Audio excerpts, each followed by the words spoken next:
Hare Krishna. Namo Vishnupada Krishna Prasthaya Bhutale Srimati Bhaktivedanta Swami Niti Namine. Namo Vishnupada Krishna Prasthaya Bhutale Srimati Bhaktivedanta Swami Niti Namine. Namaste Saraswate Deve Gauravani Pracharine Nirvishesha Shunyavadi Paschatya Deshta. Jai Sri Krishna Chaitanya Prabhu Nityananda Shri Advaita Gadadhara Har Shivasari Gaur Bhaktivinoda.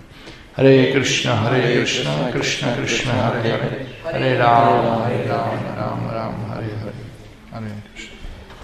Okay, so we'll continue where we have stopped yesterday. Ramayana Katha nama நேற்று நிறுத்தின இடத்துல இருந்து தொடர்ந்து பார்ப்போம். The last thing I believe we said that Atikaya's death by Lakshmana's Brahmastra. Lakshmana பிரம்மாஸ்திரத்தை உபயோகிச்சு அதிகா என்ற அரக்கனை வதம் பண்ற வரைக்கும் நேற்று நாம் பார்த்தோம். Now the battle continued on all areas, all around Lanka, on all 4 gates. லங்கையை சுற்றி 4 நுழைவாயில்கள் பக்கமும் இந்த போர் கடுமையாக நடந்துட்டு இருக்கு. Angada fought with Narantaka. அங்கத நரந்தக என்ற அரக்கனோட சண்டை போடுறார். And in an amazing way he broke his sword, which everybody applauded. Everyone was astonished how Angada could break a sword of a demon like that. அந்த அரக்கனோட வாளை அங்கத உடைச்ச விதம் வந்து ரொம்ப எல்லாரும் ஆச்சரியப்பட்டு பாராட்டினாங்க. And outside they would fight with great vigor. They were really, everybody wanted to kill the enemy, so everybody did his best. எல்லாருமே சிறப்பா முடிஞ்ச வரைக்கும் அவங்களால முடிஞ்ச அளவுக்கு அவங்க போர்ல சண்டையிட்டாங்க. Everybody display all kinds of movements and all kinds of attacks and all kinds of weapons. எல்லாருமே ஒவ்வொரு விதமான எல்லா விதமான தாக்குதல்கள் அவங்களுடைய ஆயுதங்களை உபயோகிக்கக்கூடிய விதம் எல்லாத்தையுமே அவங்க உபயோகிச்சாங்க. Demons will attack monkeys with their weapons. Monkeys will catch the weapons, throw them back on the demons like that. அரக்கர்கள் வந்து ஆயுதங்களை வச்சு வானரங்களை தாக்குவாங்க. இவங்க திரும்ப அந்த ஆயுதங்களை பிடிச்சு அவங்க மேலே எறிவாங்க. And basically a lot of it is described by Kambarishi. Pages and pages and pages are described by Kamba of battle itself. இது மாதிரி பக்கம் பக்கமா கம்பர் இந்த போர்க்களத்தின் வர்ணனைகளை கொடுத்துட்டே போறார். Yesterday we discussed all day, last 2 days battlefield, or 1 day? 2 days. 2 sessions. Yeah. So and it will go on another 3 or 4 sessions, just battle. நேற்று 2 வகுப்புகள் வந்து இந்த போரை பற்றியே நம்ம முழுக்க பார்த்தோம். இன்னும் 4-5 வகுப்புகள் அதை பற்றி பேசிட்டே போகலாம். So one may think, my God, what is it? We're supposed to hear the glories of Ram and hear something spiritual, and here we're just hearing killing and blood and cutting the limbs and piercing and breaking. ஒருத்தர் நினைக்கலாம், நம்ம வந்து பகவானுடைய லீலை கேட்கறத விட்டுட்டு இங்கே என்ன இப்படி வந்து ரொம்ப கொடூரமான கடுமையான இந்த சண்டையை பற்றி நம்ம போரை பற்றி கேட்டுட்டு இருக்கோமே, இவங்க வெட்டுறாங்க, குத்துறாங்க, கொல்றாங்க, நசுக்கிறாங்க அப்படின்றதெல்லாம் கேட்டுட்டு இருக்கோமே. But what we hear here is the glories of devotees who serve Ram in the time of war. ஆனால் இங்கே நம்ம என்ன கேட்டுட்டு இருக்கோம்னா, பகவான் ராமருக்கு போர்க்களத்தின் போது சேவை புரியக்கூடிய பக்தர்களுடைய புகழை கேட்டுட்டு இருக்கோம். This is their glory described here. இதுதான் அவங்களுடைய புகழ் இங்க வர்ணிக்கப்பட்டிருக்கிறது. They are ready to give up their life in Ram's service. ராமருடைய சேவைக்காக அவங்க உயிரை விட தயாரா இருக்காங்க. And they did impossible things. சாத்தியமில்லாத செயல்களை அவங்க செய்றாங்க in Ram's service. ராமர் சேவைக்காக.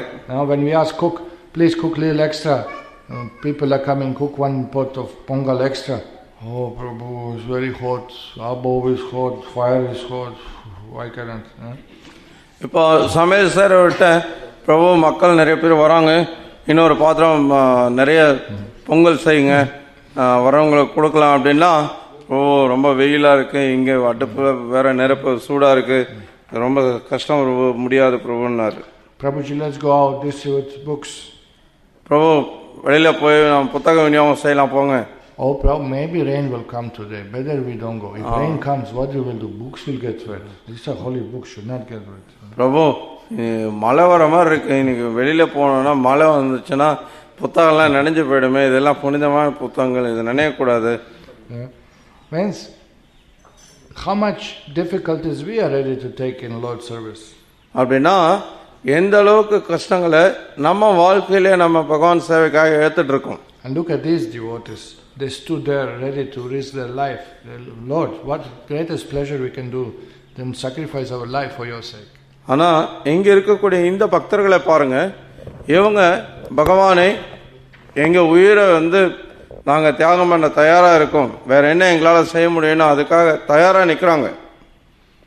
So this is one thing we can understand from this battlefield, because this is amazing. This is like 30 or 40% of Ramayana is just discussing the battlefield. இப்போ இந்த போர்க்களத்தில் நடக்கக்கூடிய சம்பவங்களை வச்சு நம்ம இந்த ஒரு நல்ல கருத்தை புரிஞ்சுக்கலாம். ஏன்னா 30-40% ராமாயணம் இந்த போர்க்களத்தை பற்றின வர்ணனை தான் இருக்கு. There's a lot. ரொம்ப அதிகமாகவே கொடுக்கப்பட்டிருக்கு. So first to show how devotees of Lord are ready to serve Him in such a difficulties at the cost of suffering and losing their own life. முதல்ல பக்தர்கள் இந்த மாதிரியான கஷ்டமான சூழ்நிலைகள்லையும் எந்த ஒரு கஷ்டத்தையும் ஏற்றுக்கிறாங்க, அவங்க உயிரையும் கொடுக்க தயாராக இருக்காங்க அப்படின்ற அந்த விளக்கத்தை நம்ம புரிஞ்சு கொள்றதுக்காக. As one thing. Second thing, one who surrenders in Lord's mission can do impossible thing. Lord empowers him to do things which are not otherwise done. அது ஒரு கருத்து. ரெண்டாவது கருத்து என்னன்னா, யார் ஒருத்தர் பகவானுக்காக தன்னை சரணடைய வச்சிருக்கானோ அவனால சாத்தியமில்லாத எந்த ஒரு காரியத்தையும் செய்ய முடியும்ன்றதையும் நம்ம இங்க புரிஞ்சுக்கலாம். Even Mahabharata, Arjuna was powerful warrior, he has his weapons, and Bhima was ferocious fighter. I mean, everyone was scared of Bhima, and they have their weapons, they were trained as a kshatriyas. Here you have monkeys, they didn't bring even weapons with them, and they were empowered to fight. நீங்க மகாபாரதத்தில் பார்த்தீங்கன்னா, இப்போ அர்ஜுனா இருக்கட்டும் அல்லது பீமா இருக்கட்டும், அவங்களுக்கெல்லாம் ஆயுதங்கள் இருந்தது, அவங்க எல்லாம் போர் புரியறதுக்காக பயிற்சி அளிக்கப்பட்டவங்க. பீமன் ரொம்ப பயங்கரமான போர் புரியக்கூடியவன், அவங்களுக்கெல்லாம் ஆயுதங்கள் இருந்தது. ஆனால் இங்கே இவங்க எல்லாருமே வானரங்க, இவங்க கையில் எந்த ஆயுதங்களும் கிடையாது, போர் அந்த ஆயுதங்கள் இல்லாமல் சண்டை போடுறாங்க. Another glory of Monkey's army of servants of Lord Ram. We don't need any weapons to destroy demons. We'll use our teeth and our nails and our fists and trees and stones. That's all. Enough. No need any training in warfare. We'll kill them all. How? By mercy of Ram. இப்போ பகவானுடைய சேவையில் ஈடுபட்டிருக்கக்கூடிய வானரங்களால் எங்களுக்கு எந்த ஒரு ஆயுதங்களும் தேவையில்லை. எங்களுடைய நகங்கள், எங்களுடைய பற்கள், எங்களுடைய கை, மரங்கள், கற்கள், அதுவே போதும் அப்படின்றாங்க. அவங்க எப்படி அது சாத்தியம்னா பகவான் ராமருடைய கருணையால் அது சாத்தியம். So who is more fortunate than devotee who leaves body in Lord's service? இப்போ பகவான் சேவைக்காக தன்னுடைய உடலை மாய்த்து கொள்றவங்களை காட்டிலும் அதிர்ஷ்டம் வாய்ந்தவங்க யாரா இருக்க முடியும்? And how can you have a fear when Lord is with you, shoulder to shoulder on the battlefield standing? இப்போ பகவானே உங்க பக்கத்துல நின்று தோள் கொடுத்து உங்களுக்கு உதவி புரிஞ்சு அங்க சேவை பண்ணிட்டு இருக்கிறார் அப்படின்றத காட்டிலும் உங்களுக்கு வேற என்ன ஒரு விஷயத்துல பயம் இருக்க முடியும்? And they were empowered. These devotees of Lord, they are the strongest in the world. இப்போ அவங்களுக்கு சக்தி அளிக்கப்பட்டிருக்கு, அவங்க உலகத்திலே மிக சக்தி வாய்ந்தவர்களா இருக்காங்க. And then Kamba narrates each fighter's great deeds. பிறகு கம்பர் ஒரு வீரர்களும் அவங்க செய்த அந்த சாகசமான செயல்களை வர்ணிக்கிறார். He glorifies them. அதை புகழ்றார். So the Nila was fighting with Ranamata demon. Ranamata என்ற ஒரு அரக்கனோட நீலா சண்டை போடுறார். Now Nila was very strong, powerful monk. நீலா ரொம்ப சக்தி வாய்ந்த ஒரு குரங்கு. But Ranamata was riding on war intoxicated elephant. ஆனா ராணாமாத்தா என்ற அரக்கன் போருக்காக இருக்கக்கூடிய யானை மதப்படி தான் அந்த மது மயக்கத்தில் இருக்கக்கூடிய யானையோட வந்துட்டு இருக்கான். So this elephant with his trunk, he caught Nila like this. He arrested him. அந்த யானை என்ன பண்ணுது, நீலா வந்து அந்த துதிக்கால இப்படி வளைச்சு பிடிச்சிக்குது. And you know what elephants do usually in these cases.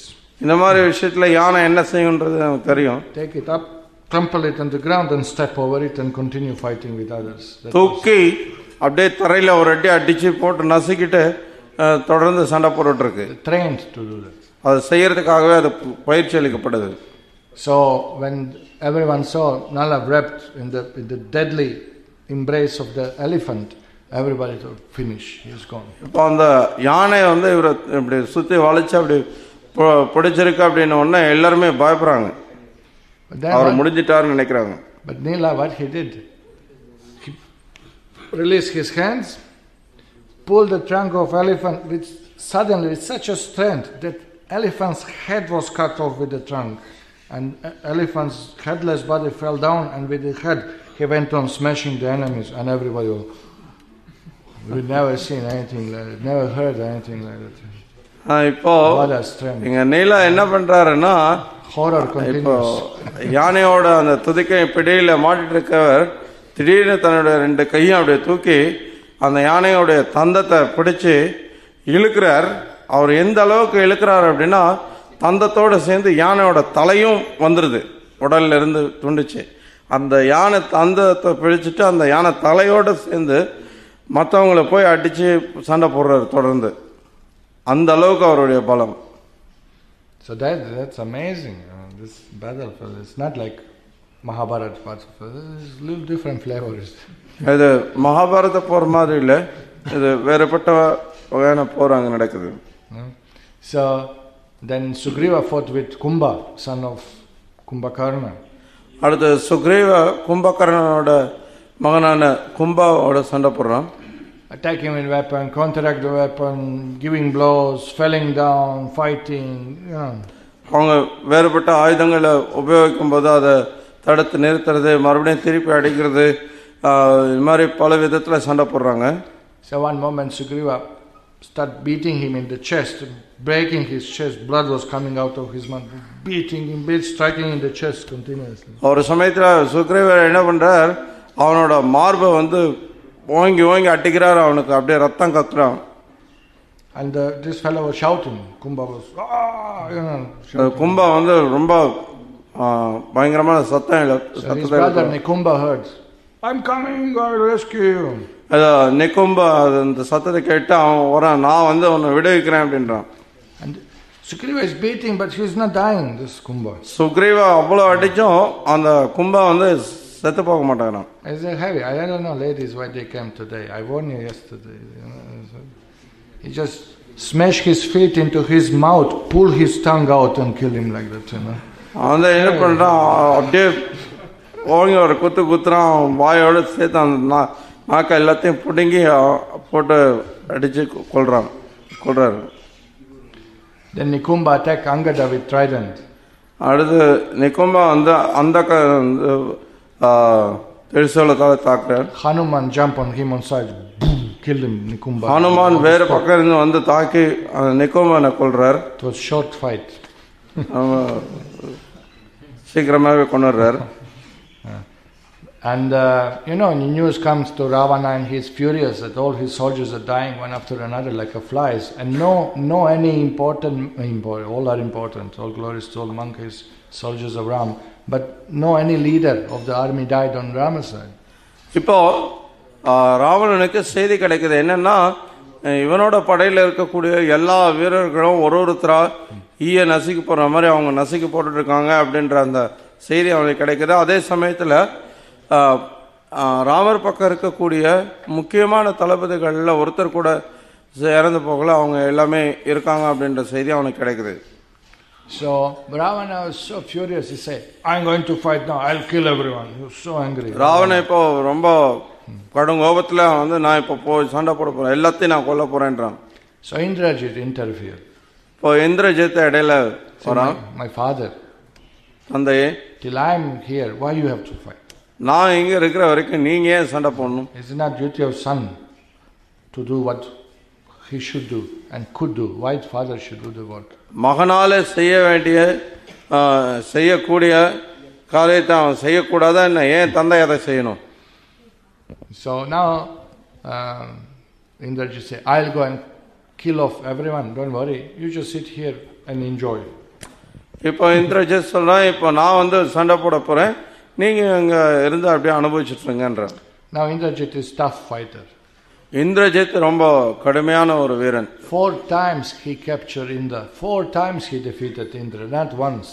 4 முறை இந்திரனை சிறைபிடிச்சான், சண்டையில தோற்கடிச்சு. ஒரு முறை இல்ல. You know, once you defeat somebody, still he thinks, anyway, I had bad luck and I didn't do this properly, that properly. Next time I will show him, no? 4 times means Hare Krishna. ஒருத்தர் ஒரு முறை தோற்கடிச்சிங்கன்னா தோத்தவங்க நினைக்கலாம், ஏன்னா அப்போ வந்து எனக்கு அதிர்ஷ்டம் இல்லை, இந்த காரணத்தினால நான் தோத்து போயிட்டேன், இன்னொரு தடவை வந்தால் பார்த்துக்கலாம் அப்படின்னு அவன் நினச்சிட்டு இருக்கலாம். ஆனால் 4 முறை ஒருத்தன் தோத்துட்டான் அப்படின்னா அப்போ கண்டிப்பாக பலம் தோற்கடிச்சவங்களை விட பலம் குறைஞ்சவன்றது தான் அர்த்தம். Now Indrajit was extremely good warriors. Indrajit வந்து ரொம்ப அசாதாரணமான மிகச்சிறந்த ஒரு வீரன். He knew how to use bow and sword and different weapons. Villa இருக்கட்டும், வாளா இருக்கட்டும், அல்லது வேறுபட்ட ஆயுதங்கள் எப்படி அதை சிறப்பாக உபயோகிக்கிறதுன்றது நல்லா தெரிஞ்சவன். Apart from that, he got all the weapons from Brahma, from Shiva, from Agni, from Indra, all the weapons he had with him. எல்லாத்துக்கும் மேல பிரம்மா, சிவா, அக்னி மாதிரி எல்லா தேவதாக்கள்கிட்ட இருந்து பெறப்பட்ட ஆயுதங்களும் அவனுக்கிட்ட இருக்கு. And you know, demons, they won't hesitate to use those weapons. இப்போ அரக்கர்கள் அப்படின்னா அந்த ஆயுதங்களை உபயோகிக்கிறதுக்கு தயங்கவும் மாட்டாங்க. The nice people, even they don't put hot water in their washing basin because they think I will kill some cockroach or something. They put little cold water and hot mix, while draining the rice. Pious people, they won't do even that, Consider life of other living beings. But demons, they won't consider. He will use weapon on anybody, anytime, whatever is needed to achieve his goal. நல்ல மக்கள் அப்படின்னா அவங்க வந்து இப்போ சாதம் வெந்ததுக்கு அப்புறம் அதை வடிக்கும் போது அந்த கஞ்சியை வந்து ஒரு அப்படியே கூட அதை வடிக்க விட மாட்டாங்க. ஏன்னா அது அந்த சூட்டில் ஏதாவது ஜீவாத்மா இருந்தால் அது மேலே பட்டு அது இறந்து போயிட்டா என்ன பண்ணுறதுன்னு அவங்க வந்து பச்சை தண்ணி அதில் கொஞ்சம் கலந்து தான் அதை ஊற்றுவாங்க.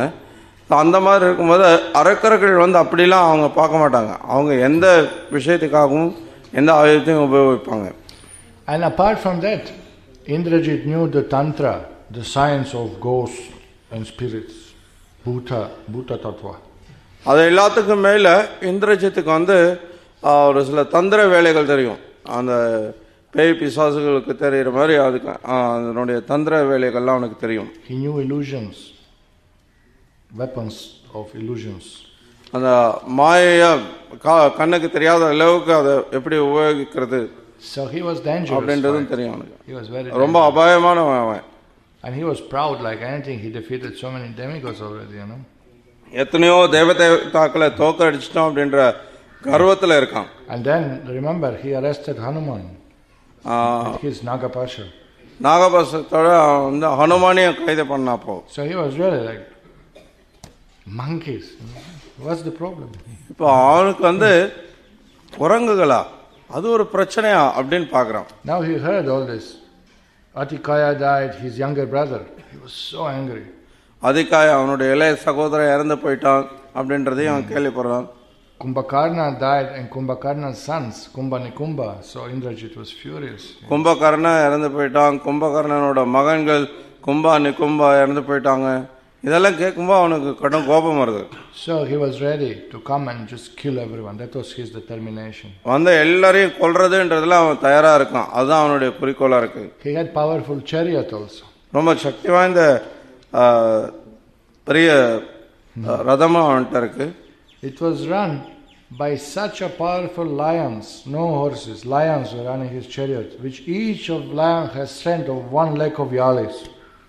This is how Kamban described. Kambar எப்படி வர்ணிக்கிறாருன்னா அவனுக்கு how many lions? 1 lakh. Each lion worth of 1 lakh of yalis. இப்போ அந்த அவனுடைய ரதத்தில் பூட்டப்பட்டிருக்கிறது குதிரைகள் கிடையாது, சிங்கங்கள். ஒரு சிங்கமும் 1,00,000 யாழியோட பலம் கொண்டது. அந்த அளவுக்கு பலம் கொண்ட அந்த சிங்கங்கள் அவனுடைய ரதத்தில் பூட்டப்பட்டிருக்கு. It's very interesting. Kamba doesn't use even word Singha. He said Narasinghas. He said they were angry lions. இங்க He used the word Narasimha. இன்னும் குறிப்பா கம்பர் எப்படி வர்ணிக்கிறாருன்னா வெறும் சிங்கம்னு சொல்லாம நரசிங்கம் அப்படின்றார். அந்த அளவுக்கு ரொம்ப கோபத்தோட இருக்கக்கூடிய சிங்கங்கள். Because Yali can kill Singha, but he cannot kill Narasimha. ஏன்னா யாழியால சிங்கத்தை கொல்ல முடியும், நரசிங்கத்தை கொல்ல முடியாது. So he used that word to describe. It's amazing. அதனால அந்த மாதிரி அவர் வர்ணிக்கிறார். So he came out on the battlefield. இப்போ இந்திரஜித் போர்க்களத்தை உள்ள வரான். His arrows were cruel, described by Kamban. அவனுடைய அம்புகள்ல எல்லாமே ரொம்ப கொடூரமானது. You see, the warriors they knew what are the weak spots on the body, which are most painful spots in the body, and this is where he was shooting the arrows. இப்போ இந்த போர் வீரர்களுக்கு ஒருத்தரோட உடல்ல எது ரொம்ப பலவீனமான பகுதி, எந்த பகுதியில் தாக்குனா அவங்கள ரொம்ப எளிமையாக வீழ்த்த முடியும் அப்படின்றது அவங்களுக்கு தெரியும். அவன் குறிப்பா அந்த பகுதியில் குறி வச்சு அவன் தாக்குறான். You see, there are different ways of attacking enemies. எதிரிகளை தாக்குறதுன்றது பல்வேறு விதங்கள் இருக்கு. You can shoot in such a way that you immobilize them. இப்போ நீங்க தாக்குற விதம் அவங்கள நகர முடியாத அளவுக்கு பண்ணிடலாம், அந்த மாதிரி செய்யலாம். You can shoot in their feet, their legs, and they can't move around, so they can't harm you much, or you can shoot in their hands and they cannot use their weapons, இப்போ அவங்க காலில் நீங்க தாக்குனீங்கன்னா அவங்களால அங்கே நகர முடியாது, அவங்க உங்களை திருப்பி தாக்குறது குறையும். அல்லது அவங்க கையில் தாக்குனீங்கன்னாலும் அவங்க உங்களை எதிர்க்கிறது குறையும். Usually goes like this in Mahabharata. The regular scenario is like this, that two warriors will come and challenge each other. இப்போ மகாபாரத போரில் பார்த்தீங்கன்னா பொதுவாக போரில் நடக்கக்கூடிய விஷயங்கள் எப்படின்னா 2 வீரர்கள் எதிரில் வருவாங்க, சவால் விடுவாங்க. They scold each other and boost themselves. ஒருத்தர் திட்டிக்குவாங்க, ஒருத்தர் தன்னை புகழ்ந்து பேசிக்குவாங்க. And then they will start shooting arrows. First they will break down your flag, your banner, your everybody will have flag of his kingdom. First they break your flag. This is first insult. They will not shoot immediately at you. First they break your flag. முதல்ல போர் தொடங்கும் போது என்ன பண்ணுவாங்கன்னா முதல்ல உங்க ரதத்து மேல இருக்கக்கூடிய அந்த கொடியை கீழே சாய்ப்பாங்க. அதுதான் உங்களுக்கு கொடுக்கக்கூடிய முதல் அவமரியாதை மாதிரி. முதல்ல எடுத்த உடனே அந்த நபரை நேரா தாக்க மாட்டாங்க. Why not immediately to kill? ஏன் அவங்கள நேரா கொல்லக்கூடாது? It's more difficult fight, more glory, more fame you win after the fight. எந்த அளவுக்கு அந்த போர் கடுமையா இருக்கோ அதுல அந்த கடுமையான போர்ல ஒருத்தர் வெல்லும் பொழுது அதுல அவருக்கு அதிகமான புகழ் கிடைக்குது. I kill him with one arrow. What a useless fighter. What a glory to you. இப்போ ஒரே அம்புல அவனை கொன்னுட்டேன் அப்படின்னு சொன்னா அவன் பிரயோஜனம் இல்லாதவன அப்படி கொன்னுட்ட நீ சுலபமா அப்படி எடுத்துக்குவாங்க. And they're really brave. They wanted to fight with powerful, enemy. ஆனா அது மட்டும் இல்ல, அவங்க உண்மையிலேயே அந்த அளவுக்கு தைரியசாலிகள், ரொம்ப சக்தி வாய்ந்த வீரர்களோட சண்டை போடணுன்றது அவங்களுடைய எதிர்பார்ப்பு. The greater enemy, the greater victory. எந்த அளவுக்கு எதிரி ரொம்ப பலசாலியா இருக்கானோ அந்த அளவுக்கு புகழ், நம்ம வெற்றியுடைய புகழ் சிறந்ததா இருக்கும். No, like somebody comes and beat his wife. What a great hero he is. We'll be so impressed. No. இப்போ ஒருத்தன் அவனுடைய மனைவியை பிடிச்சி அடிக்கிறான் அப்படின்னா அவன் என்ன பெரிய வீரன் சொல்ல முடியுமா அவனை? Who is this devotee? யாருங்க அந்த பக்தர்? He's a great hero. He had beaten wife last night. அவர் பெரிய வீரருங்க, அவன் மனைவியை பிடிச்சி அடிச்சிட்டாருங்க ராத்திரி. Idiot. That's all. அவன் பைத்தியக்காரன். Crazy man. Kirukkan. Not a hero. அவன் வீரன் அல்ல. Kshatriyas, they want to fight with Kshatriyas, with powerful. ஒரு க்ஷத்ரியன்னா இன்னொரு சக்தி வாய்ந்த க்ஷத்ரியனோட தான் சண்டை போடுவான். So they will break the flag first, then they will break the weapons. You'll pick up the bow and they'll break your bow and they'll throw your crown down, and then you'll get angry, then you'll throw powerful weapon, they'll counteract your weapon, like that. Then slowly piercing here, piercing there, removing your kavacha armor, and then they kill you. But then it's glorious. They kill your chariot there, they kill your horses, they break your chariot. All your weapons one by one they remove, and then when nothing is there, then they kill you at the end. Means total defeat. இப்போ என்ன பண்ணுவாங்கன்னா முதல்ல அந்த கொடியை வந்து கீழே சாய்ப்பாங்க. அதுக்கப்புறம் உங்கள் கையில் இருக்கக்கூடிய ஆயுதங்களை ஒன்று ஒன்றா உடைச்செறிவாங்க. அதுக்கப்புறம் உங்கள் தேரோட்டியை கொள்வாங்க, உங்களுடைய ரதத்தை உடைச்செறிவாங்க. அதுக்கப்புறம் இது மாதிரி ஒன்று ஒன்றா உங்களுடைய கவச்சத்தை வெட்டி எறிவாங்க, தலையில் இருக்கிற கிரீடத்தை சாய்ப்பாங்க. இந்த மாதிரி ஒன்று ஒன்றா முடிச்சுட்டு கடைசியாக தான் அவங்கள வந்து கொள்வாங்க. And then there is a tactic how to put fear in body of opposite army. அது மட்டும் இல்லை, இன்னொரு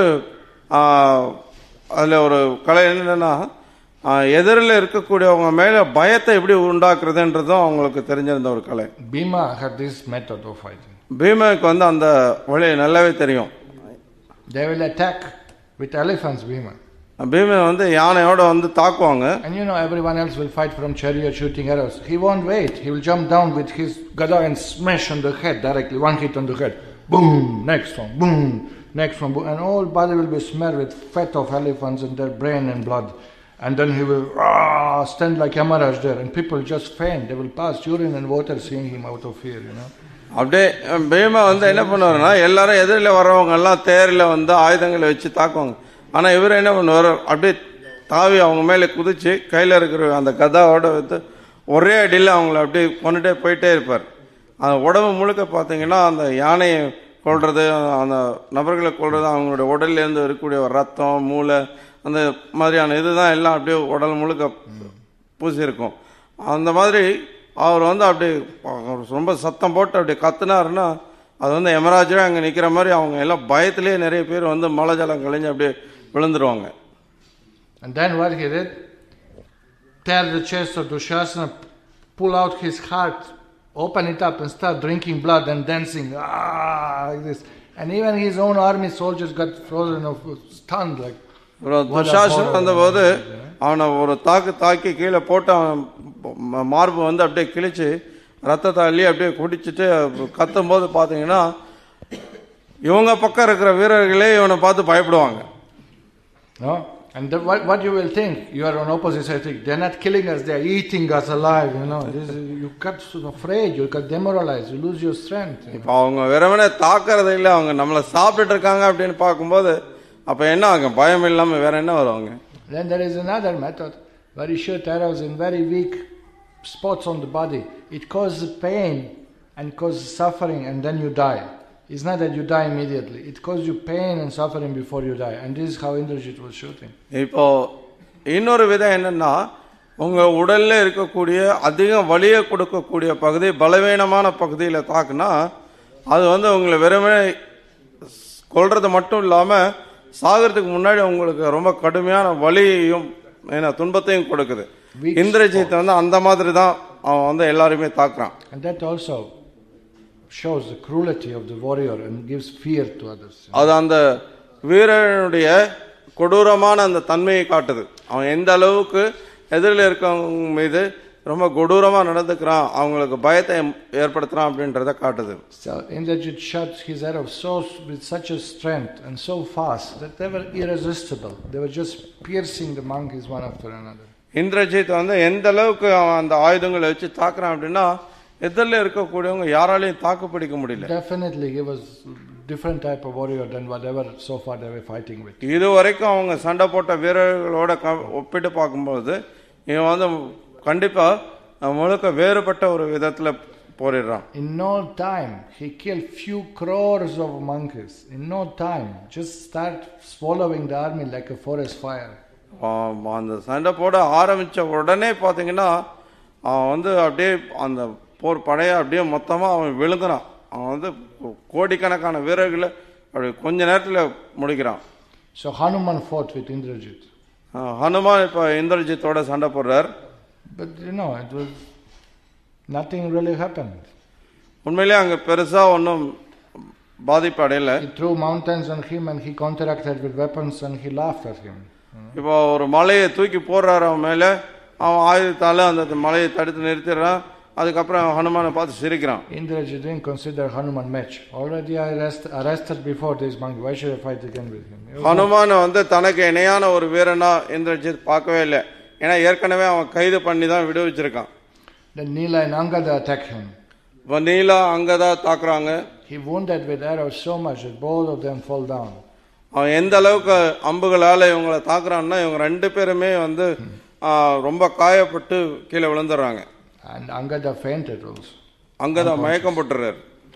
Then and he went on swallowing the army. Nobody could stop him. மேல தொடர்ந்து அந்த படைய வீரர்களை அவன் பாட்டுக்கு விளங்கிட்டே போறான். யாரும் அவனை தடுத்து நிறுத்தவே முடியல.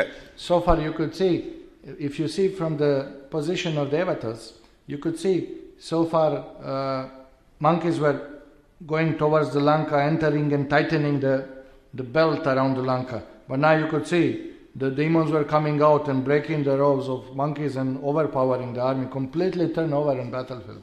இப்போ இது வரைக்கும் பாத்தீங்கன்னா இப்போ மேல இருந்து தேவதாக்களுடைய நிலையில இருந்து மேல இருந்து பார்க்கும்போது இது வரைக்கும் வானரப்படைகள் ராமருடைய படைகள் வந்து லங்கையை நோக்கி நெருங்கிட்டே போயிட்டே இருக்கு. கொஞ்சம் கொஞ்சமா அவங்களுடைய படையை அழிச்சிட்டு இப்போ நேர எதிராக மாறிடுச்சு. இந்திரஜித் வந்த உடனே அந்த படையெல்லாம் இப்போ அந்த பக்கம் இருக்கிறவங்க எல்லாம் முன்னோக்கி இந்த பக்கம் வந்துட்டு இருக்காங்க. இங்க இருக்கிறவங்களாம் அழிஞ்சிட்டே போறாங்க. So Lakshman saw this chaos and destruction caused by Indrajit. So he stood in front of him to fight. இப்போ லக்ஷ்மண பார்க்கிறார் இந்த மிகப்பெரிய அழிவு இந்த இந்திரஜித்தால ஏற்படுத்தக்கூடிய தொந்தரவு எல்லாம் பார்க்கிறார். இப்போ லக்ஷ்மணரே முன்னாடி வர்றார். So Indrajit was there and all the demons were coming out of gates and spreading everywhere and roaring and shouting and they were so much encouraged by Indrajit. இப்போ இந்திரஜித் அங்கே இருக்கான், அவன் வந்து சண்டை போட்டு இருக்கான். பின்னாடி இருந்து நிறைய அவனுடைய அரக்கர்கள் படை வந்து வெளியில வந்துட்டே இருக்காங்க. அவங்க எல்லாம் சண்டை போடுறாங்க, சத்தம் போடுறாங்க, ஒரு பெரிய குழப்பமா இருக்குங்க. But Lakshman started killing them like anything, shooting innumerable number of arrows from his bow. இப்போ லக்ஷ்மணர் வந்து எண்ணற்ற அம்புகளை அவருடைய வில்ல இருந்து தாக்குறார். Kamban said that in short time Lakshman killed more demons than there are dust particles on the earth.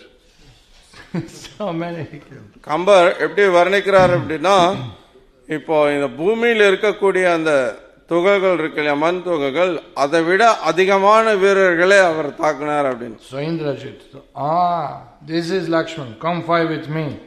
இப்போ இந்திரஜித் பார்க்கறான், இதுதான் லக்ஷ்மணன், வா நீ வந்து என் கூட சண்டை போடுன்றான். I will pay debt to my father and my sister. இந்த விதத்துல என்னுடைய சகோதரிக்கும் என்னுடைய தந்தைக்கும் நான் செலுத்தக்கூடிய கடனை நான் திருப்பி கொடுக்கறேன்றான். So they challenge each other and start fighting. அவங்க ஒருத்தர் சவால் போட்டு சண்டை விடுறாங்க. It was the heaviest fight so far in the battlefield. இது வரைக்கும் நடந்ததிலேயே ரொம்ப கடுமையான சண்டைன்னா அதுதான். And they shoot weapons and counteract weapons and breaking arrows and shouting at each other and wounding each other. எதிரில வரக்கூடிய ஆயுதங்களை வந்து தடுத்து நிறுத்துறது, தாக்குறது, கத்துறது, இந்த மாதிரி பயங்கரமான சண்டை நடக்குது. Hanuman came to carry Lakshman on his shoulders. He said that he is such a powerful chariot. I'll be your chariot. Hanuman இப்போ தன்னுடைய தோல்ல லக்ஷ்மணரை தாங்கி போறதுக்காக வர்றார். ஏன்னா எதிரில இருக்கிறவனுக்கு வந்து ரொம்ப சக்தி வாய்ந்த ரதம் இருக்கு. So Hanuman shows such a strength, such a power, such a skill of avoiding and jumping around that Hanuman வந்து அந்த இடத்துல ரொம்ப சிறப்பா ரொம்ப திறமை மிக்க விதத்துல அவர் செயல்படுறார். அந்த எதிரிலிருந்து வரக்கூடிய ஆயுதங்களை வந்து தவிர்க்கிறதா இருக்கட்டும், அவர் வேகமா பயணிக்கிறதா இருக்கட்டும், எல்லாத்தையுமே வந்து ரொம்ப சிறப்பா செய்றார். Remember when Angada was carrying Lakshmana, he was also fighting with the soldier by carrying. Hanuman not only fighting, he would pick up the elephants, jump in the air and throw them on their own soldiers down and kill them in so much numbers. It's unbelievable.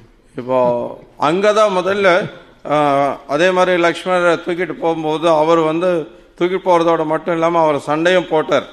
அதே மாதிரி இப்போ ஹனுமான் என்ன பண்றார், சாதாரணமா சண்டை போடல, அந்த எதிர் அணியில் இருக்கக்கூடிய யானைகள்லாம் அப்படியே தூக்கி மேலே கொண்டு போய் மறுபடியும் அவங்க மேலே தூக்கி போடுவார். அந்த மாதிரி வந்து ரொம்ப கடுமையாக சண்டை போடுறார். So Lakshman kind of pushed very much Indrajit in difficulty, by power of his arrows. அந்த விதத்துல லக்ஷ்மண வந்து இப்போ இந்திரஜித்தை வந்து ரொம்ப தாக்கி அவனை ஒரு கஷ்டமான நிலையில கொண்டு வந்து வைக்கிறார். Shooted many arrows at him.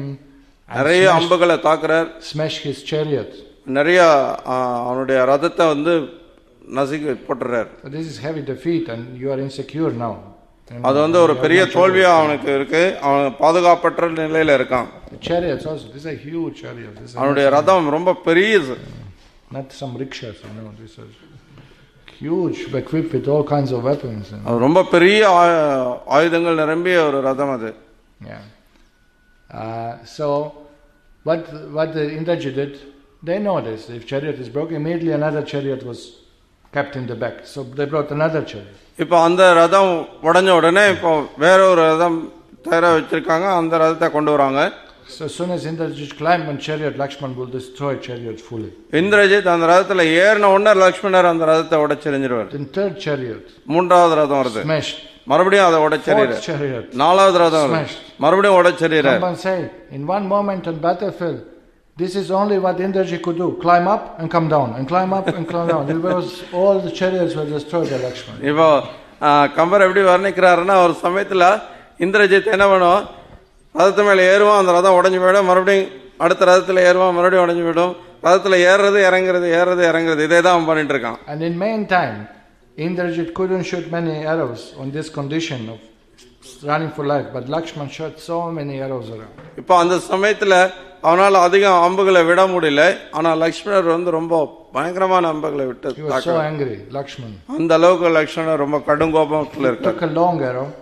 ஒரு பெரிய நீண்ட ஒரு அம்பு எடுக்கிறார். And when this describes, he stretched it to the ear, means full length. If you stretch to the ear, full length is there, very powerfully. He pierced 1,000 heads of demons by one arrow. அவர் வந்து அந்த அம்பு வந்து முழுசா அத வில்ல வந்து இழுத்து, அதாவது இழுக்கும் போது அது காது வரைக்கும் வரும். அந்த அளவுக்கு அவர் இழுத்து அந்த அம்பு விடும்போது 1000 அரக்கர்களுடைய தலையை தொலைச்சிட்டு போகுது. And he broke Indrajit's kavacha. His armor over chest was completely broken into pieces by Lakshman arrows, and everybody could see Indrajit's body bleeding like anything. இந்திரஜித்தோட அந்த கவச்சத்தை வந்து லக்ஷ்மணர் அவருடைய அம்புகளால பிச்சை எறிஞ்சிடுறார். இந்திரஜித் உடம்பு முழுக்க ஒரே ரத்த கலரமா இருக்கு. Then again Indrajit went behind a little bit, got the chariot and came back again in front to fight. மறுபடியும் இந்திரஜித் பின்னாடி போய் வேற ஒரு ரதத்தை எடுத்துட்டு வந்து மறுபடியும் சண்டை போட வரான். Then again he attacked, killed so many monkeys. மறுபடியும் அவன் வந்து எத்தனையோ வானரங்களை கொல்றான் தாக்கி. Again Lakshman stood in front of him. மறுபடியும் லக்ஷ்மணர் வந்து முன்னாடி வந்து நிக்கிறார். Just stopping and now pushing back all forces. It's not just two soldiers. All armies they go like this. Who push whom? All army will be pushed back, இப்போ ஒருத்தர் இன்னொருத்தர் தாக்குறாங்க அப்படின்னா அவங்க தாக்கி தள்ளிட்டு அப்படியே வரும்போது மொத்த படையும் சேர்த்து தள்ளுறாங்க. Now Lakshman attacked so heavily Indrajit, again broke all his armors and he fainted. இப்போ லக்ஷ்மணர் ரொம்ப கடுமையா தாக்குறார். மறுபடியும் இந்திரஜித் வந்து எல்லா அவனுடைய ஆயுதங்களையும் இழந்து அப்படியே மயக்கம் பெற்றுறான். There were Durmaraksha and Mahaparshva, two demons protecting left and right wheel of the chariot of Indrajit. Then they attacked Lakshman to give time Indrajit to recover, otherwise finish at that moment. Durmaraksha and Mahaparshva. Durmaraksha என்ற ரெண்டு அரக்கர்கள் வந்து இந்திரஜித்துக்கு பக்கத்துல இந்த பக்கமும் இருந்து அவனுக்கு வந்து கொஞ்சம் ஓய்வு எடுக்கிறதுக்கான நேரத்தை கொடுக்குறாங்க. அவனுக்கு பதிலா சண்டை போட்டு Vibhishan came to Lakshman at that moment. அந்த சமயத்துல விபீஷணர் லக்ஷ்மணன்ட்ட வரார். And told him, better you kill Indrajit before sunset comes, because demons, Rakshasas, Bhutas, they all his alliance, and he will get double strength at night. Demons, they get strength at night. இப்போ அவர் சொல்றார், அரக்கர்களை வந்து சூரிய அஸ்தமனத்துக்கு முன்னாடி கொள்றது சிறந்தது. ஏன்னா அவங்க வந்து பேய் பிசாசு அந்த பூதங்களோட அவங்க தொடர்பு இருக்கிறதால அவங்கள மூலமா இவங்க வந்து 2 மடங்கு அதிக பலம் பெற்றுவாங்க சூரிய அஸ்தமனத்துக்கு அப்புறம். அதனால நீங்க சூரிய அஸ்தமனம் ஆகிறதுக்கு முன்னாடி அவனை கொன்னுடுங்கன்றார். So Lakshman attacked heavily again. மறுபடியும் லக்ஷ்மணர் ரொம்ப கடுமையா தாக்குறார். Again broke his chariot into pieces.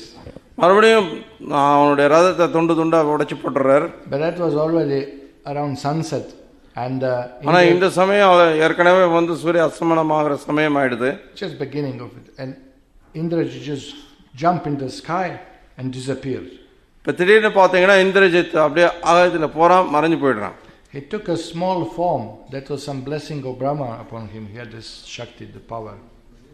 அவனுக்கு வந்து ஒரு ஆசீர்வாதம் இருக்கு. அவன் வந்து ஒரு சின்ன ரூபம் எடுத்து மேலே போயிடுறான். Then he invoked his Nagastra. அதுக்கப்புறம் அந்த நாகாஸ்திரத்தை வரவழைக்கிறான். Same weapon he tied Hanuman before. ஹனுமான முதல்ல கைது பண்ணான் இல்லையா, அதே ஆயுதத்தை உபயோகிக்கிறான். And he shoot it at monkeys and Lakshman. வானரங்கள் மீதும் லக்ஷ்மணன் மீதும் அதை தாக்குறான். Now what was the point? You see, when Indrajit disappeared, all the monkeys and Lakshman and Vibhishana, Jai Shri Ram, Jai Lakshman, Jai Hanuman, they thought that Indrajit ran away. இப்போ இந்திரஜித் அங்கிருந்து மறைஞ்சிட்டான் அப்படின்ன உடனே என்ன ஆகுதுன்னா, இங்க எல்லா வானர படைகளும் இந்திரஜித் ஓடி போயிட்டான் அப்படின்னு நினைச்சிட்டு எல்லாரும் என்ன பண்றாங்க, ஜாய் ஸ்ரீராம், ஜாய் லக்ஷ்மன், ஜாய் ஹனுமான் கத்துறாங்க, கோஷம் போடுறாங்க. So Lakshman came down from chariot, gave his bow to Vibhishana, start pulling out the arrows, adjusting his armor, and that time Indrajit shot this Brahmastra, Nagastra. இப்போ லக்ஷ்மணர் கீழே ரதத்தை விட்டு கீழே இறங்கி வந்து இப்போ அவர் என்ன பண்றாரு, அவர் உடல்ல இருந்த அந்த அம்புகள்லாம் பிடுங்கிட்டு வில்ல வந்து விபீஷன்கிட்ட கொடுத்துட்டு அவர் வந்து எல்லாத்தையும் இது பண்ணிட்டு இருக்கிற அந்த சமயத்துல அவன் வந்து அந்த நாகாஸ்திரத்தை விட்டு Indrajit தாக்குறான். Suddenly Lakshman found himself tight around his body fully with this ferocious poisonous snake. இப்போ திடீர்னு பார்த்தீங்கன்னா லக்ஷ்மணன் வந்து தன் உடம்பு முழுக்க ரொம்ப பயங்கரமான ஒரு விஷம் பாம்பு சுத்தி இருக்கிறத அவர் பார்க்கிறார். And from this snake so many snakes were coming out and wrapping around the monkeys and attacking them. அந்த பாம்புக்குள்ள இருந்து இன்னும் எத்தனையோ நிறைய பாம்புகள் வந்து மற்ற வானரங்களையும் வந்து அந்த மாதிரி சுத்தி அவங்கள கைது பண்ணுது. And meantime Indrajit started shooting thousands and lakhs and crores of arrows on monkey army from the sky, being invisible completely. இப்போ இந்த சமயத்துல மேல ஆகாயத்துல இருந்துகிட்டே மற்றவங்க கண்ணுக்கு தெரியாம மறைஞ்சிருந்துட்டே ஆயிரக்கணக்கான லட்சக்கணக்கான அம்புகளை வந்து வானர் படை மீது தாக்கிட்டே இருக்கான். So Lakshman understood what's going on. Lakshmana புரிஞ்சுக்கிறான் என்ன நடக்குதுன்றத. And again to honor the weapon he just pretended to be. மறுபடியும் அந்த ஆயுதங்கள் வந்து கௌரவிக்கிறதுக்காக அந்த அது வந்து அவமானப்படுத்தக்கூடாதுன்றதுக்காக அப்படியே அவர் நடிக்கிறார். கைது பண்ண செய்யப்பட்டவர். He fainted. பாத்தீங்கன்னா அவர் மயக்கம் போட்டுறார். So that is heartened very much monkey's army. அது வானர படைக்கு ரொம்ப பெரிய வலியை கொடுக்குது. Nobody has seen anything like this happen to Lakshman. லக்ஷ்மணருக்கு அப்படி நடந்தது இதுவரைக்கும் அவங்க யாரும் பார்த்ததே இல்லை. Everyone was disheartened and grieving and lamenting. எல்லாருமே ரொம்ப வலியோட ரொம்ப வருத்தத்தோட கவலையோட இருக்காங்க. And this is basically the symptom of Nagapashu, that Nagastra weapon. It will wrap around you, suck your energy, you will faint and gradually you will die. That's the process how it goes. Doesn't kill you on the spot. அந்த நாகபஸ்திரம் வந்து உங்களை தாக்குச்சு அப்படின்னா அதனுடைய செயல்பாடு எப்படி இருக்கும்னா, முதல்ல நீங்க அப்படியே மயக்கம் போட்டு விழுவீங்க, உங்களுடைய உடல்ல இருக்கக்கூடிய அந்த சக்திகள் எல்லாத்தையும் அது உறிஞ்சி எடுத்துரும், அதுக்கப்புறம் அப்படியே இறந்து போயிடுவீங்க. So அதுதான் பொதுவா நடக்கிறது. So then the demon army started attacking more. It was mess. இப்போ இன்னொரு ராணுவம் அந்த அரக்கர்களுடைய ராணுவம் வந்து வானரங்களை அதிகமா தாக்கிட்டே இருக்காங்க. Vibhishana lamented. விபீஷணர் ரொம்ப வருத்தப்படுறார். How is that Lakshman fall down and I'm alive? I should be killed. எப்படி லக்ஷ்மண கீழே விழுந்து கிடக்கும் போது நான் இன்னும் உயிரோடு இருக்கிறேன், நான் முதல்ல கொல்லப்படணும் அப்படின்னு வருத்தப்படுறார். How I'm alive when Lakshman is down on the floor? Lakshmanan தரையில இருக்கும்போது நான் எப்படி உயிரோடு இருக்கேன்? I should kill Indrajit. நான் இந்திரஜித்தை கொல்லணும். He was blaming himself. நான் வந்து அவர் தன்னை தானே திட்டிக்கிறார். But Indrajit went on killing the army. மேலும் இந்திரஜித் வந்து இவங்க பக்கம் இருக்கிற படையை வந்து கொண்டுட்டே போயிட்டு. Sunset came soon, so they stopped fighting. இப்போ சூரிய அஸ்தமனம் ஆயிடுச்சு, சண்டை போறதை நிறுத்திட்டாங்க. And Indrajit went to report to Ravana. Indrajit ராவணன்ட்ட என்ன நடந்ததுன்னு சொல்றதுக்கு போறான். He said, I killed Lakshman. அவன் சொல்றான், நான் லக்ஷ்மணனை கொன்னுட்டேன். And when Ram says Lakshman dead, he will die. ராமருக்கு வந்து லக்ஷ்மணன் இறந்துட்டாருன்ற செய்தி கிடைச்சதுன்னா அவரே இறந்து போயிடுவார். And other monkeys will kill tomorrow, don't worry. மற்ற வானரங்கள்லாம் நாளைக்கு நம்ம கொண்டுடலாம், ஒன்றும் கவலைப்படாதீங்க. Finish. War over. அவ்வளவுதான், சண்டை முடிஞ்சு போச்சுன்னு கையை தட்டுறான். He thought like that. அப்படிதான் நினைக்கிறான். Now in the meantime news came to Ram that Lakshman is struck by Brahmastra and he is going to leave body. இப்போ அதே சமயத்துல ராமருக்கு செய்தி வருது, லக்ஷ்மணர் பிரம்மாஸ்திரத்தால் தாக்கப்பட்டு மயக்கம் பட்டு விழுந்துட்டாருன்னு.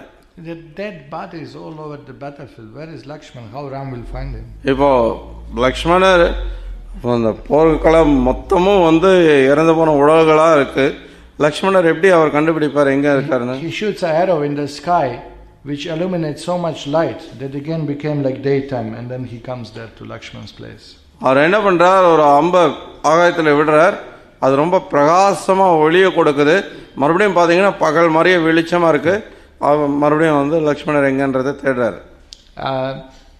I mean, if you know a little bit about modern warfares, you understand that in today's army they have same weapons like this.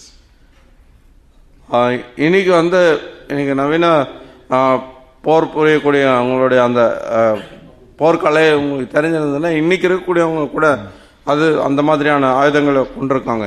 91, 92, 93 there was war in my country. 91, 92, 93 எல்லாம் வந்து எங்க நாட்டுல போர் நடந்தது. Two neighbor countries they quarrel about some piece of land. பக்கத்து நாடுகளுக்கு மத்தியில ஒரு நில தகராறுல போர் வந்தது. So they told us night time you cannot put light on, should be dark, so airplanes cannot find the city, they will miss the target, you know. All lights were switched off, current was completely switched off, nobody could put light, candles or anything outside. All windows and doors should be shut and completely darkened, you know. இப்போ அவங்க எங்களுக்கு அறிவிப்பு கொடுத்தது என்னன்னா, இரவு நேரத்தில் யாரும் எந்த விளக்கையும் போடக்கூடாது, எந்த ஒரு லைட்டும் வந்து எரியக்கூடாது, குறிப்பாக வந்து வெளியில் எந்த ஒரு வெளிச்சமும் இருக்கக்கூடாது. ஏன்னா இருட்டாக இருக்கும்போது அவங்க சரியாக அந்த நகரங்களை வந்து கணிக்க முடியும், அவங்க தவறாக வேறு இடத்துல கூட அவங்க தாக்கலாம். அதனால அந்த வெளிச்சமே இருக்கக்கூடாது அப்படின்றது வந்து நாட்டில் வந்து எங்களுக்கு போட்டிருந்த கட்டளை. கதவு ஜன்னல் எல்லாம் முழுக்க மூடி இருக்கணும் அப்படின்றது. So few of us we would climb on top of our building and we would watch city completely dark, nothing to see, and you know we were young people, you know we were. எங்களை சில பேர் பார்த்தீங்கன்னா நாங்கள் இளைஞர்களாக இருந்ததுனால நாங்கள் வந்து என்ன பண்ணுவோம், மேலே கரெக்டத்து மேலே ஏறி பார்ப்போம், நகரம் முழுக்க ஒரு இருளாக இருக்கும். People thought now we are safe, everything is dark, everything is black, airplanes cannot find us.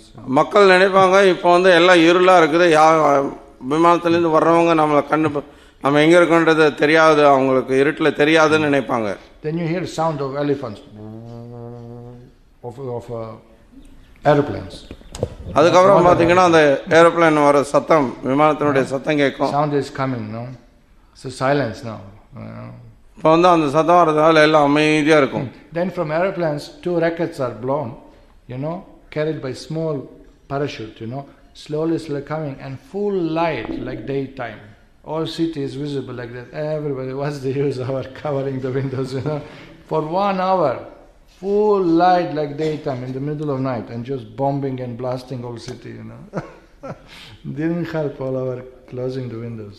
Same weapon was used. அப்புறம் வந்து என்ன பண்ணுவாங்கன்னா, அவங்க அந்த விமானத்திலிருந்து 2 பாராஷூட் வந்து அனுப்புவாங்க. அதில் வந்து ரொம்ப சக்தி மிக்க ஒரு லைட் இருக்கும். அது வந்து அந்த நகரம் மொத்தத்துக்கும் வெளிச்சத்தை உண்டாக்கும். அதை பார்த்துட்டு அவங்க விமானத்திலேருந்து மறுபடியும் ஆயுதங்களை வச்சு தாக்கி அந்த நகரம் மொத்தத்தையும் அழிப்பாங்க. அந்த மாதிரி torch light. This whole city was illuminated just like daytime. You see some strange light. It's a strange light, but everything you can see and everybody came and said, what's the use? அப்போ வந்து அது வந்து சும்மா ஏதோ torch light மாதிரி கிடையாது, அந்த நகரம் மொத்தமும் வெளிச்சமா இருக்குது. கொஞ்சம் வினோதமா இருக்கும் அந்த வெளிச்சம், இருந்தாலும் வந்து அந்த வெளிச்சத்தால் அவங்களால பார்க்க முடிஞ்சது. இப்போ மக்கள்லாம் வெளியில் வந்து பார்க்குறாங்க, நம்ம வந்து இப்போ கதவெல்லாம் சாத்தி வச்சிருந்து லைட் போடாமல் இருந்து ஒரு பிரயோஜனம் இல்லைன்றதை புரிஞ்சுட்டாங்க. Modern technology, Lord Ram used it millions of years ago. இன்னைக்கு நவீன காலத்தில் அதை உபயோகிக்கிறாங்க அப்படின்னு நம்ம நினைக்கலாம். ஆனால் ராமர் அப்பவே அந்த மாதிரி அந்த நுட்பத்தை வந்து உபயோகிச்சார். Now come one who is expert in describing the feelings of particular personalities involved in the Ramayana. He describes feelings of Ram's lamentation for Lakshman. Can you imagine what is the attachment of Ram to Lakshman? இப்போ குறிப்பாக கம்பர் வந்து ராமாயணத்தில் இருக்கக்கூடிய ஒவ்வொரு நபர்களோட அந்த உணர்வுகளை வந்து வர்ணிக்கிறதுல ரொம்ப சிறப்பாக அது செய்கிறார். இங்கே குறிப்பாக ராமர் லக்ஷ்மணரை இப்போ நினைச்சு அவருடைய உணர்வுகள் எப்படி இருக்கு, உணர்ச்சிகள் எப்படி இருக்குன்றத ரொம்ப சிறப்பாக வர்ணிக்கிறார். He laments like anything. ரொம்பவும் வருத்தப்படுறார். The demigods are bewildered. தேவதாக்கள்லாம் மயங்கிடுறாங்க. Oh, that's supposed to be Lord Vishnu, but maybe he's not, maybe he's human, maybe we are bewildered. இது பகவான் விஷ்ணுவா எல்லாம் இருக்கணும், இல்லை இவர் ஒரு சாதாரண மனிதரா, அல்ல நம்ம ஏதோ மயங்கி போயிருக்கோமா? Why he is lamenting like this? ஏன் இவர் இப்படி கவலைப்படுறார்? And Ram is sobbing and crying and falling on the ground. Ramar அலறார், தலையில விழுந்து புரள்றார், ரொம்ப வருத்தப்படுறார். And Lakshman's closed eyes wrapped in the naga, just hardly breathing. Lakshmanan இப்போ அந்த நாகபஸ்திரத்தால சுத்தப்பட்டு அப்படியே தரையில படுத்து கண்ணை மூடி வண்ணம் சுவாசம் ரொம்ப குறைச்சலா இருக்கு. Ram laments. ராமர் ரொம்ப வருத்தப்படுறார். Then yes, what is this weapon? அவர் கேட்கிறார், என்ன இது ஆயுதம்? It's Nagapasha, it's Brahma's weapon. பிரம்மாவோட ஆயுதம் இது நாகபாஷா. Ram said, I'll kill Brahma now. நான் இப்ப பிரம்மாவே கொல்ல போறேன். Who are other demigods given this weapon? I'll kill all the demigods. வேற யார் இந்த தேவதாக்கள்லாம் ஆயுதங்களை கொடுத்திருக்காங்க, எல்லாத்தையும் நான் கொல்ல போறேன். Call the demigods here now. எல்லா தேவதாக்களையும் கூப்பிடுங்க இங்க. I'll kill everyone. நான் எல்லாரையும் கொல்ல போறேன். Release him. What is the remedy? How to release this? எப்படி இந்த ஆயத்துல இருந்து விடுவிக்கிறது? அது கொள்ளி சொல்லுங்க. If they don't release, if this Devata doesn't come and release, I'll just destroy all universe, that's all. What's the use? Just everything I'll destroy. தேவதாக்கள் இந்த ஆயத்துல இருந்து லக்ஷ்மணரை விடுவிக்கலன்னா இந்த பிரபஞ்சம் மொத்தத்தையும் நான் அழிக்க போறேன்றார். Now suddenly another sound from the sky was heard. திடீர்னு பாத்தீங்கன்னா ஆகாயத்துல இருந்து இன்னொரு சத்தம் கேக்குது. It was flapping of the wings and chanting of Vedic mantras was heard. அங்க ரெக்கைகள் அடிக்கக்கூடிய சத்தமும் வேத மந்திரங்கள் உச்சரிக்கிற சத்தமும் கேக்குது. Huge carrier our Lord Vishnu, Garuda Deva appeared. மிகப்பெரிய அந்த கருடர், விஷ்ணுவுடைய வாகனமான கருடன் வர்றார். So he comes and offers pranams to Ram. ராமருக்கு நமஸ்காரம் செய்றார். So Ram is looking. Who are you? Ramar பார்க்கிறார், யார் நீ? My Lord, I'm waiting for your darshan long time. பகவானே, உங்களுடைய தரிசனத்துக்காக நீண்ட நாளா நான் காத்திருக்கேன். I'm your servant. நான் உங்களுடைய சேவகன். When he was landing, he did so much with wings. You know, when bird usually when he's landing has to flutter a little bit with wings. The dust was aroused that nobody could breathe, and all the dead bodies and chariots, everything was blown off by power of his wings. இப்போ கருட கீழே தரை இறங்கும்போது பார்த்தீங்கன்னா, பொதுவாக எப்பவுமே ஒரு பறவையும் கீழே தரையில் இறங்க போகுதுன்னா அப்போ கொஞ்சம் வேகமாக அந்த ரெக்கையை அடிக்கணும். அப்போ அந்த மாதிரி ரெக்கையை இப்படி வீசும்போது அதனால அந்த காற்றுனால அங்கே போர்க்களத்தில் இருந்த அத்தனை அந்த இறந்து போன உடல்கள் எல்லாம் அப்படியே பறந்து போயிடுது. அங்கே அந்த இடத்துல இல்லாமல் அந்த தூசுனால அங்கே இருந்தவங்க யாருமே சுவாசிக்கவே முடியல, அந்த அளவுக்கு மூச்சு அடைக்குது. So Lord Ram said, who are you and what is your purpose of coming here? Ramar கேட்கிறார், யார் நீ, எதுக்காக இங்க வந்திருக்க? So he said, my Lord, I'm your servant. I cannot explain now everything to you, not to disturb your leela. I'll just do a little seva and go. We will meet later. பகவானே, நான் உங்களுடைய சேவகன். இப்போ உங்களுடைய லீலையை தொந்தரப்படுத்தக்கூடாதுன்றதுக்காக எல்லாத்தையும் நான் இப்போ உங்ககிட்ட சொல்லிட்டு இருக்க முடியாது. நான் உங்களுக்காக ஒரு சேவை பண்ணதுக்காக வந்திருக்கேன். அதை செஞ்சுட்டு நான் கிளம்புறேன். I'm blessed with your darshan. நான் உங்களுடைய தரிசனத்தால ஆசீர்வதிக்கப்பட்டிருக்கேன். Now when Garuda comes, what happens to snakes? இப்போ கருடா வரும்போது பாம்பு எல்லாம் என்ன பண்ணும்? They run away. ஓடி போயிடும். Nagapasha saw Garuda standing there and just release Hanuman. Release Lakshmana. இப்போ நாகபாஷா அந்த அஸ்திரம் லக்ஷ்மணரை சுத்தி இருக்கு இல்லையா, கருடனை பார்த்தோன்னே ஓடி போயிடுது. And Garuda லக்ஷ்மணரை விடுவிச்சுட்டு fluttered with his wings and all monkeys got cured. லக்ஷ்மணர் அவருடைய கருட தன்னுடைய ரெக்கையால இப்படி வீசின உடனே அங்கிருந்த வானரங்கள் எல்லாருக்கும் உடல்லாம் சரியா போயிடுது. Even wind of Garuda's wings is so auspicious, they give back life to the devotees. கருடனுடைய ரெக்கையில வரக்கூடிய அந்த காற்று கூட அவ்வளவு மங்களமானது, பக்தர்களுக்கு மறுபடியும் உயிர் கொடுக்குது. So Ram said, oh, I'm so grateful for your service. You brought back life to me. Ramar சொல்றார், நான் உனக்கு ரொம்ப நன்றி கடன்பட்டிருக்கேன். நீ லக்ஷ்மணருக்கு மறுபடியும் உயிர் கொடுத்திருக்க. Lakshman opened his lotus eyes, look around. What happened? It was like a dream. லக்ஷ்மணர் தன்னுடைய தாமரை போன்ற அந்த கண்களை திறந்து அப்படி பார்க்கிறார். என்ன நடந்தது, இது என்ன கனவு மாதிரி அவர் எல்லாத்தையும் பார்க்கிறார். They all thanked to Garuda. எல்லாரும் கருடனுக்கு நன்றி செலுத்துறாங்க. And Garuda said, my dear Lord, I'm simply a servant. Bow down, touched their feet and went off. கருட என்ன பண்றார், பகவானே நான் உங்களுடைய சேவகன் அப்படின்னு சொல்லி அவருடைய திருவடியை தொட்டு வணங்கிட்டு பறந்து போயிடுறார். So Lord Ram said that just like earth cannot pay debt to the cloud, similarly I have no way to pay debt to the Garuda. What service he did. இப்போ ராமர் என்ன சொல்றாருன்னா, இப்போ எப்படி ஒரு பூமியானது மேகத்துக்கு தன்னுடைய கடனை செலுத்த முடியாதோ அதே மாதிரி கருடனுக்கு என்னால் அவருடைய சேவைக்காக கடனை திருப்பி கொடுக்க முடியாதுன்றார். In the meantime, Indrajit gave news to Ravana that everyone is killed and he left to his place to recover because he was wounded by thousands of arrows of Lakshman. ஏன்னா இப்போ இந்திரஜித் வந்து ராவணன்ட்ட இந்த மாதிரி எல்லாரையும் கொண்டுட்டேன் அப்படின்னு சொல்லிட்டு அவனோட இடத்துக்கு ஓய்வு எடுக்கிறதுக்காக போயிட்டேன். ஏன்னா அவனுடைய உடலும் வந்து இப்போ ஆயிரக்கணக்கான ஆயுதங்களால் தாக்கப்பட்டு ரொம்பவும் காயப்பட்ட நிலையில இருக்கான். So Ravana want to find out more. He came to Indrajit's room. இப்போ மேலும் என்ன நடந்தது என்று தெரிஞ்சுக்கிறதுக்காக இந்திரஜித்தோட அறைக்கு ராவணன் வரான். He was hardly maintaining his life. How much he was wounded by Lakshman. எந்த அளவுக்கு அவன் காயப்பட்டிருந்தான்னா அவன் உடல்ல உயிர் மிஞ்சி இருந்ததே பெரிய விஷயமா இருந்தது. Hardly he managed just with hand to touch Ravana's feet. He couldn't stand up. He couldn't bow down. ராவனுடைய காலை தொடறதுக்கே வந்து அவனுக்கு ரொம்ப கஷ்டப்பட்டு செய்ய வேண்டியதா இருந்தது.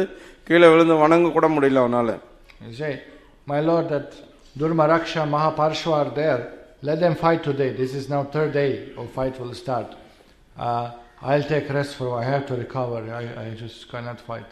இப்போ இந்திரஜித் சொல்றான், துர்மரக்ஷா மகாபர்ஷா அப்படின்னு 2 பேரும் அங்கே இருக்காங்க. அவங்க இன்னைக்கு 3வது நாள் போற அவங்க செய்வாங்க.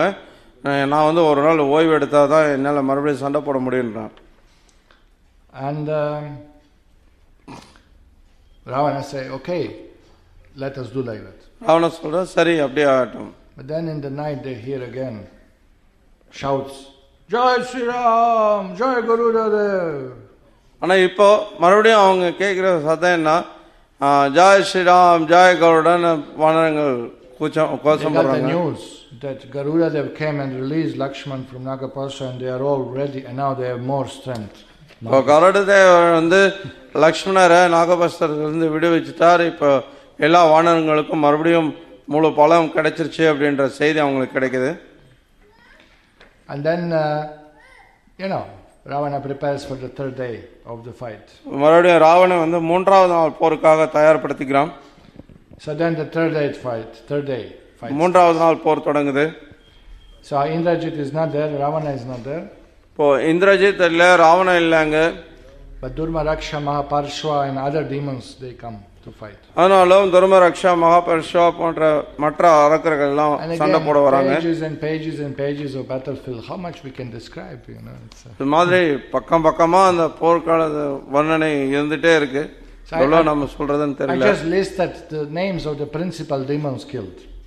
இப்போ ரொம்ப முக்கியமான அந்த அரக்கர்கள் கொல்லப்பட்டவங்களுடைய பெயர் மட்டும் நான் படிக்கிறேன். So Hanuman kills Durmaraksha. Hanuman துர்மரக்ஷனை கொல்றார். Angada kills Mahaparshva. அங்கதா மகாபர்ஷனை கொல்றார். Lakshmana kills demon Yagyaha called. யக்யா என்ற அரக்கனை வந்து லக்ஷ்மணனை கொல்றார். Sugriva kills Bhanukopa. சுக்ரீவன் வந்து பானுகோபான்றவனை கொல்றார். Nila kills Kumuda. நீலா வந்து குமுதனை கொல்றார். And with Lakshmana's help he killed Mali demon. Lakshmanan வந்து மாலை என்ற அரக்கனையும் கொல்றார். Hanuman kills Vajra Damstra. வஜ்ர தம்ஸ்ரன்ற அரக்கனை Hanuman கொல்றார். And Lakshman also killed another asura who was having powerful trident, Trishul, Pishacha called. இன்னொரு சக்தி வாய்ந்த ஒரு அரக்கன் பெரிய திரிசூலம் வச்சிருந்த அரக்கனையும் லக்ஷ்மணர் கொல்றார். Now at that moment, that again you can see that Rama's army is overpowering the demons. இந்த சமயத்தில் மறுபடியும் ராமருடைய படை ராவனுடைய படையை வந்து வென்று கொண்டு வருது. And then Makaraksha demon came to fight. மக்கராக்ஷான்ற அரக்கன் சண்டை போட வரான். Now Makaraksha is son of Kara. மக்கராக்ஷான்றது கரனோட மகன். He was demon who was killed by Ram before in the forest. ராமரால ஏற்கனவே ஒரு வனத்தில் இருக்கும்போது கொல்லப்பட்ட அரக்கன் அவன். As soon as he came to battlefield, he created, by using of tantras, he created illusion. இப்போ வந்து ஒரு மாயை அங்க உண்டாக்குறான். Suddenly from nowhere, clouds, storm, thunders, just devastating monkeys army. இப்போ திடீர்னு பார்த்தீங்கன்னா ஆகாயத்திலிருந்து ஒரு பெரிய மேக கூட்டம் வருது, இடிக்குது, மழை பெய்யுது, அங்கே வந்து வானர படைகளை அழிச்சிட்டு இருக்காரு. So Ram is looking and saying, what is it, demigods against us? What is this Varuna and why are you doing? இப்போ ராம் பார்க்குறாரு, என்னது இந்த தேவதாக்கள் நமக்கு எதிராக ஏதாவது பண்ணுறாங்களா, இந்த வாயு வருண இவங்கெல்லாம் என்ன பண்ணிட்டு இருக்காங்கன்னு கேட்குறாரு. So Vibhishan say, they are obliged to follow demon's command because of his tapas. இப்போ விபீஷண சொல்றார், இந்த தேவதாக்கள்லாம் இந்த அரக்கர்களுடைய கட்டளை பின்பற்ற வேண்டியிருக்கு, ஏன்னா அவங்க அந்த அளவுக்கு தபஸ் பண்ணியிருக்காங்க. You see, what is the thing? Here we can understand what is demigod worship. It's a business. இப்போ இங்க தேவதாக்கள் வழிபாடுன்றது என்னன்றது இங்க நம்ம புரிஞ்சுக்கலாம், அது வியாபாரம். They offer to demigods grains, ghee, so many things, and they glorify them. தேவதாக்களுக்கு நிறைய தானியங்கள், நெய் இதெல்லாம் அர்ப்பணம் பண்றாங்க, அவங்கள புகழ்ந்து பாடுறாங்க. Then they do tapas to please them. அவங்கள திருப்திப்படுத்துறதுக்காக ரொம்ப கடுமையா தவம் புரியுறாங்க. For your sake I will not eat for 15 days. உங்களுக்காக நான் 15 நாளைக்கு சாப்பிட மாட்டேன். So they were the thing, oh, what a devotee of mine he is. அந்த தேவதாக்கள் என்ன நினைப்பாங்க, என்ன மாதிரியான ஒரு பக்தன் பாரு, என்னுடைய பக்தன். Then slowly they become pleased. What do you want? அந்த மாதிரி அவங்க ரொம்ப திருப்தி அடைஞ்சு அவங்க என்ன, உனக்கு என்ன வேணும் கேள். I want to be invisible, invincible. Nobody should defeat me in battle. I should get some super powerful weapons. I should be able to create magic. I should be able to defeat the devatas, like that. Up to that, blessings are given. அவங்களுக்கு எப்படி எந்த அளவுக்கு ஆசீர்வாதங்கள்லாம் கொடுக்கப்படுதுன்னா, நான் வந்து போரில் யாராலையும் தோற்கடிக்கப்படக்கூடாது, நான் போரில் வந்து மறைஞ்சிருந்து தாக்கணும், யாருடைய கண்ணுக்கு தெரியக்கூடாது, தேவதாக்களை கூட நான் தாக்கணும், அந்த மாதிரி எல்லாம் அவங்க கேட்கும்போது அவங்களுக்கு ஆசீர்வாதம் கொடுக்கப்படுது. Now Ram shot Vayu Astra and Varuna Astra to counteract those illusions. இப்போ அந்த மாயை வந்து எதிர்கொள்றதுக்காக வாயு அஸ்திரத்தையும் வருண அஸ்திரத்தையும் ராமர் வச்சு தாக்குறார். And again, sky was clear, sun was there, monkeys got back their strength. Suddenly, in a moment, just like that. மறுபடியும் பார்த்தீங்கன்னா ஒரு சனத்தில் அப்படியே அங்கே இருக்கு அந்த ஆகாயத்தில் இருந்த அந்த மேகம், அந்த இதெல்லாம் மறைஞ்சு போயிடுது, சாதாரணமாக ஆயிடுது. மறுபடியும் அந்த வானரங்கள்லாம் பலம் பெற்றுறாங்க. Just like when you have some bad dream, nightmare, they woke up, it was just a dream. Just like அது எப்படின்னா ஒரு கெட்ட கனவு நம்ம கண்டுட்டு இருக்கும்போது திடீர்னு அப்படி எழுந்துச்சு பார்த்தோன்னா இப்படி ஒன்றுமே இல்லாமல், அந்த மாதிரி அவங்களுக்கு உடனே வந்து ஒன்றும் இல்லாமல் ஆயிடுச்சு. Then this Makaraksha demon employ another illusion. பிறகு மக்கராக்ஷா அசுரன் வந்து இன்னொரு மாயை ஏற்படுத்துறான். Suddenly he appeared all around the battlefield in many forms. திடீர்னு பார்த்தீங்கன்னா அந்த போர்க்களம் முழுக்க பல ரூபங்கள் எடுத்து அவன் எல்லா இடத்துலயும் இருக்கான். Now this is very tricky because all that is illusory form, so you shoot arrow at nothing, இப்போ இல்ல ஒரு பெரிய இது என்னன்னா, அந்த ரூபங்கள் எல்லாம் அவன் இருக்கிற மாதிரி தெரியும், ஆனால் அது அவனுடைய மாய ரூபம். அது நீங்க அந்த ரூபத்து மேல அம்பு விட்டாலும் ஒன்றும் பிரயோஜனம் இல்லை. But another problem is that they shoot arrows, real arrows at you. ஆனா இன்னொரு பிரச்சனை என்னன்னா, அந்த மாய ரூபம் உண்மையான அம்புகளை உங்க மேல தாக்கும். Then Ram starts shooting at him because they have power to, they start shooting at all of those illusory forms. But then this demon completely disappear, become invisible. இப்போ அந்த மாதிரி இவன் பல ரூபங்கள் எடுத்து தாக்குறான், திடீர்னு பார்த்தீங்கன்னா யாரோட கண்ணுக்கு தெரியாம மறைஞ்சிடுறான். So Ram was looking up the sky and nobody could see the demon. Ramar அப்படியே மேலே பார்க்குற ஆகாயத்தில் யாருமே அவனை பார்க்க முடியறதில்ல. The demon was wounded with arrows of Ram. He was bleeding. இப்போ ராமருடைய அம்பால அவன் பாதி தாக்கப்பட்டிருந்ததால அவன் அவனுடைய உடல் முழுக்க ரத்தமா இருக்கு. So Ram noticed in one place drops of blood were falling from the sky. Ramar உடனே கவனிக்கிறார், ஒரு குறிப்பிட்ட இடத்துல இருந்து ரத்தம் சொட்டிட்டு இருக்கிறத, அந்த திசை அந்த இடத்தை நோக்கி ராமர் அம்பு விடுறார். You couldn't see anything, but he just raised his bow. அவர் எதுவும் பார்க்கல, ஆனா அந்த இடத்தை பார்த்து அவர் அம்பு விடுறார், அவன் தலையை வெட்டி எறிகிறார். Then everybody could see him. அதுக்கப்புறம் எல்லாருமே அவனை பார்க்க முடிஞ்சது. And he couldn't see anything. ஆனா அவனால எதையும் பார்க்க முடியல. So Ram kills him like that. But then Indrajit comes back because they were losing. Indrajit came back. இப்போ இவங்க இந்த மாதிரி தோல்வி அடைஞ்சிட்டு இருக்காங்க தெரிஞ்ச உடனே இந்திரஜித் திரும்பி வரான். And he came more angry, இன்னும் கடும் கோபத்தோட வரான். They are counteracting his weapons, but he's fighting like a. அவனுடைய ஆயுதங்கள் எல்லாத்தையும் தடுத்து நிறுத்துறாங்க, ஆனாலும் இன்னும் அவன் கடுமையா போரிடுறான். So now Hanuman carries Ram on his shoulder and Angada carries Lakshman, and both of them they are fighting with Indrajit. இப்போ ஹனுமான் ராமரையும் அங்கதா லக்ஷ்மணரையும் தாங்கி போறாங்க தன்னுடைய தோள் மீது. ரெண்டு பேரும் ரொம்ப கடுமையா சண்டை போடுறாங்க. But Indrajit start using heavy weapons on monkeys. Indrajit ரொம்ப கடுமையான ஆயுதங்களை இந்த வானரங்கள் மீது தாக்குறான். Kamba say Indrajit decided today to remove the name monkey, the word monkey, from the world. That won't be in use anymore. He wanted to wipe out all the monkeys, that nobody will use that word anymore. Kambar எப்படி வர்ணிக்கிறாருன்னா, இந்திரஜித் எப்படி ஒரு முடிவு எடுக்கிறான்னா, இந்த உலகத்துல இதுக்கு மேல குரங்குன்ற அந்த வார்த்தையே இருக்கக்கூடாது, அந்த அளவுக்கு அவன் கடும் கோபம் கொண்டு அந்த வானரங்கள் மொத்தத்தையும் அழிக்கிறது என்ன முடிவுக்கு வரான். So then Ram and Lakshman counteracted, and Ram shot so many arrows at Indrajit, and they destroyed his chariot and horses and soldiers.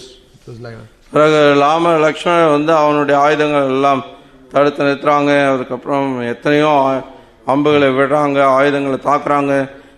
அதுக்கப்புறம் அவங்களுடைய ரதங்களை உடைச்செறிறாங்க. Lakshman told to Ram, no, I will kill him. I give an vow. I promise. I going to finish this demon. Lakshmanan சொல்றாரு, நான் வாக்கு கொடுத்திருக்கேன், இந்த அரக்கனை நான் தான் கொல்ல போறேன், நான் போய் முடிக்கிறேன் அப்படின்றார். So Lakshman just attacked so heavily, broke him into pieces, his armor, his weapons, his chariot, his horses, army, everything was devastated, and Indrajit disappeared in the sky again. இப்போ லக்ஷ்மணர் என்ன பண்றார், ரொம்ப கடுமையா தாக்கி அவனுடைய தேரோட்டிகள், அந்த தேர், அந்த குதிரைகள், அந்த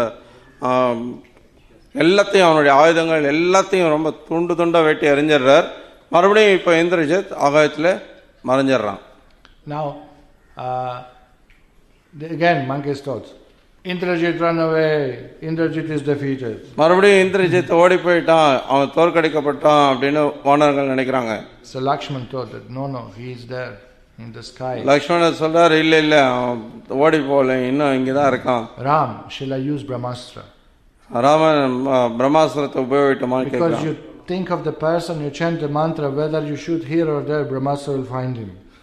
ஏன்னா அந்த ஒரு பிரம்மாஸ்திரன்றது என்னன்னா, யார் மேல நீங்க தாக்கணும்னு நினைக்கிறீங்களோ அத அவங்கள நினைச்சு அந்த அம்பை விட்டா, நீங்க எந்த திசையை நோக்கி விட்டாலும் சரி அவங்கள தேடி போய் அதை தாக்கும்.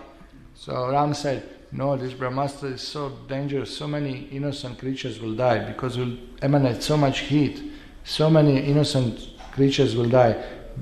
Don't invoke Brahmastra. ராமர் சொல்றாரு, இல்ல பிரம்மாஸ்திரத்தை நீ உபயோகிக்காத, ஏன்னா பிரம்மாஸ்திரத்தை நீ உபயோகிச்சா அது ரொம்ப கடுமையான வெப்பத்தை உண்டாக்குறதால எத்தனையோ அப்பாவித்தனமான ஜீவன்கள் உயிரிழக்க வேண்டியிருக்கும், அதனால அதை நீ உபயோகிக்க வேணான்றார். Now here this particular weapon of Brahmastra possessed by Indrajit, he had to do yagya before he invokes the weapon. He has to do the yagya.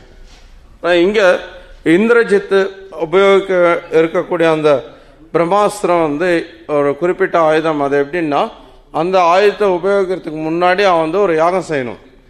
So he disappeared in the sky. He went actually to do yagya. இப்போ அவன் ஆகாயத்துல மறைஞ்சதுக்கு காரணம் உண்மையில அவன் போய் அந்த யாகத்தை செய்து. So Ram, Lakshman, nobody was aware of it. இப்போ ராம லக்ஷ்மணனுக்கு இதெல்லாம் தெரியல. In the meantime, Ravana sent Mahodara to fight while Indrajit does the yagya. இப்போ இந்திரஜித் யாகம் செஞ்சுட்டு இருக்க போது மகோதரன் அனுப்பி சண்டை போட்டுட்டு இருக்கான் Ravanan. So anyway, night comes and then again in the morning, 4th day of battle starts. மறுபடியும் இரவாயிடுது, அன்னைக்கு போர் நின்றுக்கிறது, மறுபடியும் 4வது நாள் தொடங்குது. So now Indrajit ran away last night, they are all monkeys are courageous, they are in bliss. இப்போ இந்திரஜித் நேற்று ராத்திரி ஓடி மறைஞ்சிட்டான். நேற்றைய நாள் ரொம்ப நிறைய வெற்றி கண்டிருக்காங்க. எல்லா வானரங்களும் ரொம்ப உற்சாகமா இருக்காங்க. Lakshman shoots Yamastra, Yamaraj's weapon. யமாஸ்திரன்ற யமராஜருடைய ஆயுதத்தை லக்ஷ்மணர் விட்டு பார்க்கிறார். Multiply in crores and kills so many demons. அந்த ஆயுதம் எப்படின்னா வெளில வந்த உடனே கோடிக்கணக்கான ஆயுதங்களா அது விரிவடைஞ்சு கோடிக்கணக்கான அரக்கர்களை ஒரே சமயத்துல கொல்லும். The arrows are falling down from the sky like a rain. அந்த அம்புகள்லாம் பாத்தீங்கன்னா மழை பெய்யற மாதிரி ஆகாயத்திலிருந்து விழுது continuously. தொடர்ந்து. Then Hanuman found Kumbhakarna's gada on the floor. Kumbhakarna's gada, the size, and he now start using it and smashing the demons. இப்ப ஹனுமான் கும்பகர்ண உபயோகிச்சல அவனுடைய கதா, அதனுடைய அளவு என்னன்றதை நம்ம யோசிக்க முடியும். அவ்வளவு பெரிய அந்த கதா இப்ப ஹனுமான் எடுத்துட்டு அதை உபயோகிச்சு சண்டை போடுறாரு. He kills 10 crores of elephants with that gada. 10 கோடி யானைகளை கொல்றார் அந்த கதாவை உபயோகிச்சு. No wonder no more elephants in Lanka even today. Few only. இலங்கையில இன்னும் ஒரு சில யானைகள் தான் இருக்கு. அதுக்கு ஆச்சரியப்படுறதுக்கு ஒன்றும் இல்லை. And then he kills another demon, Anukampa. இன்னொரு அரக்கனை அவர் கொல்றார், அனுகம்பன்றானு. This Anukampa, Kamban narrates that he was in previous life demon Daruka, who was killed by Kartikeya. கார்த்திகேயனால கொல்லப்பட்ட தாருகா என்ற அரக்கனா இருந்தவன் தான் இப்போ அனுகம்பனா வந்திருக்கான். So now scenery is that armies are around the Lanka, இப்போ அங்க எப்படி என்ன நடந்துட்டு இருக்குன்னா லங்கை நகரம் வட்டமா இருக்கு, அதை சுத்திலையும் இப்போ ராணுவ படைகள் போரிட்டு இருக்காங்க. Huge thick layers of soldiers, monkeys around and then demons around the Lanka in the middle. இப்போ வானரங்க படைகள் லங்கை சுத்தில இருக்காங்க, மத்தியில லங்கை நகரம் இருக்கு, ரெண்டுக்கு மத்தியில இப்போ அரக்கர்களுடைய படையும் சூழ்ந்து இருக்கு. Now these powerful monkey warriors, Lakshman and Ram all together, they pierced straight into the army of enemies. So they were basically, Hanuman was alone, miles inside of the army, amongst the demons. He was alone. Lakshman was almost alone with few soldiers in the middle there. Angada was there in the middle fighting alone amongst huge numbers of demons. So they pierced into the army. I don't know how to explain. இப்போ அந்த வட்டமா இவங்க முதல்ல சூழ்ந்திருக்காங்க லங்கை, அதுக்கப்புறம் அந்த அரக்கர்களுடைய படை சூழ்ந்திருக்கு. இப்போ இது வரைக்கும் அவங்க அங்கே இருக்காங்க, இவங்க இங்கே இருக்காங்க, நடுவில் லங்கை இருக்கு, அப்படிதான் சண்டை போட்டுருக்காங்க. இப்போ இந்த பக்கம் இருந்து அந்த அரக்கர்களுடைய படையில உள்ள நுழைஞ்சு இப்போ போய் அவங்க சண்டை போட ஆரம்பிக்கிறாங்க. ஹனுமான் ஒரு பக்கம் தனியாக ஒரு சண்டை போட்டிருக்கார் அரக்கர்களுக்கு மத்தியில், லக்ஷ்மணர் ஒரு பக்கம் சண்டை போட்டிருக்கார், மற்ற வீரர்கள்லாம் ஒவ்வொருத்தரும் ஒரு பக்கம் சண்டை போட்டுருக்காங்க. இப்போ Then Lakshmana shoots Pashupastra, Shiva's weapon, and just whoever was there of demons just fell dead from that. இப்போ லக்ஷ்மணர் சிவனுடைய பசுபாஸ்திரத்தை உபயோகிக்கிறார். அந்த சமயத்தில் அந்த பகுதியில் இருந்த அத்தனை அரக்கர்களும் இறந்து போயிடுறாங்க. Mahodara demon who was leading the army, he jumped in the sky, he fled away. மகோதரா என்ற அரக்கன் அவங்களுடைய படையை அவன் தான் வழி நடத்திட்டு இருக்கான். இப்போ அவன் ரொம்ப கடுமையாக காயப்பட்டு ஆகாயத்தில் மறைஞ்சிடுறான். So all monkeys are jumping, shouting in joy, so many demons were killed. இதெல்லாம் எத்தனையோ அரக்கர்கள் கொல்லப்பட்டாங்கன்றதை பார்க்கும்போது வானரங்களுக்கு ரொம்ப மகிழ்ச்சி, ரொம்ப ஆனந்தமா அதை கொண்டாடுறாங்க. Ravana is upset like anything. Ravanan ரொம்ப கடும் கோபத்தில் இருக்கான். He is sending out from Lanka more and more of the army. மேல ராணுவத்தை அனுப்பிட்டே இருக்கான், படைகளை அனுப்பிட்டே இருக்கான் லங்கையிலிருந்து. Now in meantime Indrajit does this yagya. இப்போ இந்த சமயத்துல இந்திரஜித் அவனுடைய யாகத்தை செஞ்சுட்டு இருக்கான். To invoke Brahmastra. பிரம்மாஸ்திரத்தை வரவழைக்கிறதுக்கு. Most powerful weapon. மிக சக்தி வாய்ந்த ஒரு ஆயுதம் அது. So I put the yagya, I will describe. This is offered in Yagya. Black season அந்த seeds, யாகத்துல வந்து அவன் என்னெல்லாம் போடுறான்னா எள்ளு, blood ரத்தம், of the goat, ஆட்டு ரத்தம், goat's horns, ஆட்டு கொம்பு, goat's teeth, ஆட்டு பல்லு, and ghee. நெய், இதெல்லாம் அந்த யாகத்துல அவன் அர்ப்பணிக்கிறான். Then when Yagya was done, Indraji got the weapon, Brahmastra. அந்த யாகம் முடிஞ்ச உடனே இந்திரஜித்துக்கு அந்த பிரம்மாஸ்திரம் கிடைக்குது. So he also appeared on battlefield hidden in the sky. இப்போ அந்த போர்க்காலத்துக்கு வரான், ஆனாலும் அவன் இதுல மறைஞ்சே இருக்கான். So Mahodara, who was hiding there, he saw Indrajit has come. மறைஞ்சிருக்கிற இந்த மகோதரா வந்து இந்திரஜித் வந்துட்டான்றதை பார்க்குறான். So they say, okay, we'll attack now. சரி, இப்போ நம்ம தாக்கலாம் நம்ம அப்படின்றான். So Mahodara put another illusion. மகோதரா இன்னொரு மாயை உண்டாக்குறாங்க. He appeared as an Indra on Airavata. அவன் இந்திர ஐராவத மேல வரக்கூடிய இந்திரா மாதிரி அவன் வந்து தோன்றுறான். Created many rishis, sadhus standing in the air like that. நிறைய ரிஷிகள் சாதுக்கள்லாம் அங்க அப்படியே ஆகாயத்துல நிக்கிற மாதிரி காட்டுறான். So monkey saw, oh, devatas are coming. வானரங்கள்லாம் தேவதாக்கள்லாம் வந்துட்டாங்க அப்படின்னு. Suddenly Indra and rishis attack monkey army with weapons and start killing them. திடீர்னு பாத்தீங்கன்னா அந்த இந்திரன் ரிஷிகள் எல்லாம் சேர்ந்து வானரங்களை தாக்குறாங்க. So all monkey confused. What is it? Why they are attacking us? What's going on? Why should rishi kill me? And these sadhus coming with rishis piercing the monkeys. இப்போ உடனே வானரங்கள் எல்லாம் ஒரே குழப்பம், என்ன நடக்குது, ஏன் இந்த ரிஷிகள் சாதுக்கள்லாம் வந்து நம்மளை தாக்கணும் அப்படின்னு. Tapasvi, sadhus, everybody killing monkeys. Such a mess. Thapaswi சாதுக்களா இருக்கவங்க எல்லாம் வந்து வானரங்களை கொல்றத பார்க்கும்போது ஒரே குழப்பம். It's a power of illusion, power of illusory weapons. அது அந்த மாயை சக்தியினுடைய சக்தி அது. So in the midst of illusion, Indrajit strikes Lakshman on the chest with Brahmastra. இப்போ அந்த சமயத்தில் பிரம்மாஸ்திரத்தை உபயோகிச்சு லக்ஷ்மணர் வந்து மார்பிளியை தாக்குறான். Now that moment that whole universe was shaking. அந்த சமயத்தில் வந்து பார்த்தீங்கன்னா அந்த பிரபஞ்சம் மொத்தமும் நடுங்குது. Kamba describes lakhs and crores of arrows covered Lakshman's body. இப்போ லட்சக்கணக்கான கோடிக்கணக்கான அம்புகள் வந்து லக்ஷ்மணருடைய உடலை மூடி இருக்கு. Burning arrows. எல்லாம் எரிஞ்சிட்டு இருக்கு. அந்த he just lay down unconscious. அவர் அப்படியே உணர்வற்று படுத்துறாரு. Now that Brahmastra doesn't affect one person also, he meditated on all army. So one after another soldiers fell down. Hanuman fell down unconscious. இப்போ பிரம்மாஸ்திரன்றது வந்து ஒருத்தரை மட்டும் தாக்குறது இல்ல, அந்த ராணுவத்தில் எதில் இருக்க எல்லாரையுமே தாக்குது. ஹனுமானும் மயக்கம் போட்டுறார், இந்த மாதிரி ஒருத்தரா மயக்கம் போடுறாங்க. Sugriva fell down. Sugreevan விழுந்துறார். Angada got 10,000 arrows and fall down like a lion. அங்கதான் வந்து 10,000 அம்புகளால் தாக்கப்பட்ட ஒரு யானை மாதிரி கீழே விழுந்துறார். Jambavan fainted. ஜம்பவான் மயக்கம் போட்டுறார். Nala fainted. நல்லா மயக்கம் போட்டுறார். Punas and Kumuda were killed completely by Brahmastra. குமுதான புனாசம் வந்து பிரம்மாஸ்திரத்தால கொல்லப்பட்டுறாங்க. Nila, the monkey engineer who built the bridge, he also died by Indrajit Brahmastra. நீலா அந்த பாலத்தை கட்டினவர், அவரும் வந்து பிரம்மாஸ்திரத்தால இறந்து போறார். Gavaya died. Gavaya, another powerful. கவயா அவரும் இறந்து போறார். Kesari, Hanuman's father, died by Brahmastra. ஹனுமானோட தந்தையான கேசரியும் இறந்து போறார். Most of the army was destroyed. அந்த படையில அதிகமான பேர் இறந்து போறாங்க. And now this is very interesting. The demigods are seeing all these monkeys leaving body and going to Swarga Loka, and they are welcoming them. Come, you are great servants of Ram, you are great soldiers. You could defeat this Brahmastra, but just you honor weapon of Brahma, you come in the eternal regions now. இப்போ சுவாரஸ்யமான விஷயம் என்னன்னா, இந்த வானரப்படையில் இருக்கக்கூடிய இந்த வீரர்கள்லாம் இறந்து போய் அவங்க எல்லாம் மேலே வரும் பொழுது அந்த தேவதாக்கள் அவங்கள வந்து அப்படியே வரவேற்கிறாங்க. வாங்க, நீங்கள் எல்லாம் ரொம்ப பலமிக்கவங்க, நீங்களாம் அந்த பிரம்மாஸ்திரத்தை எதிர்கொண்டிருக்க முடியும், ஆனாலும் அதுக்கு கௌரவிக்கிறதுக்காக நீங்கள்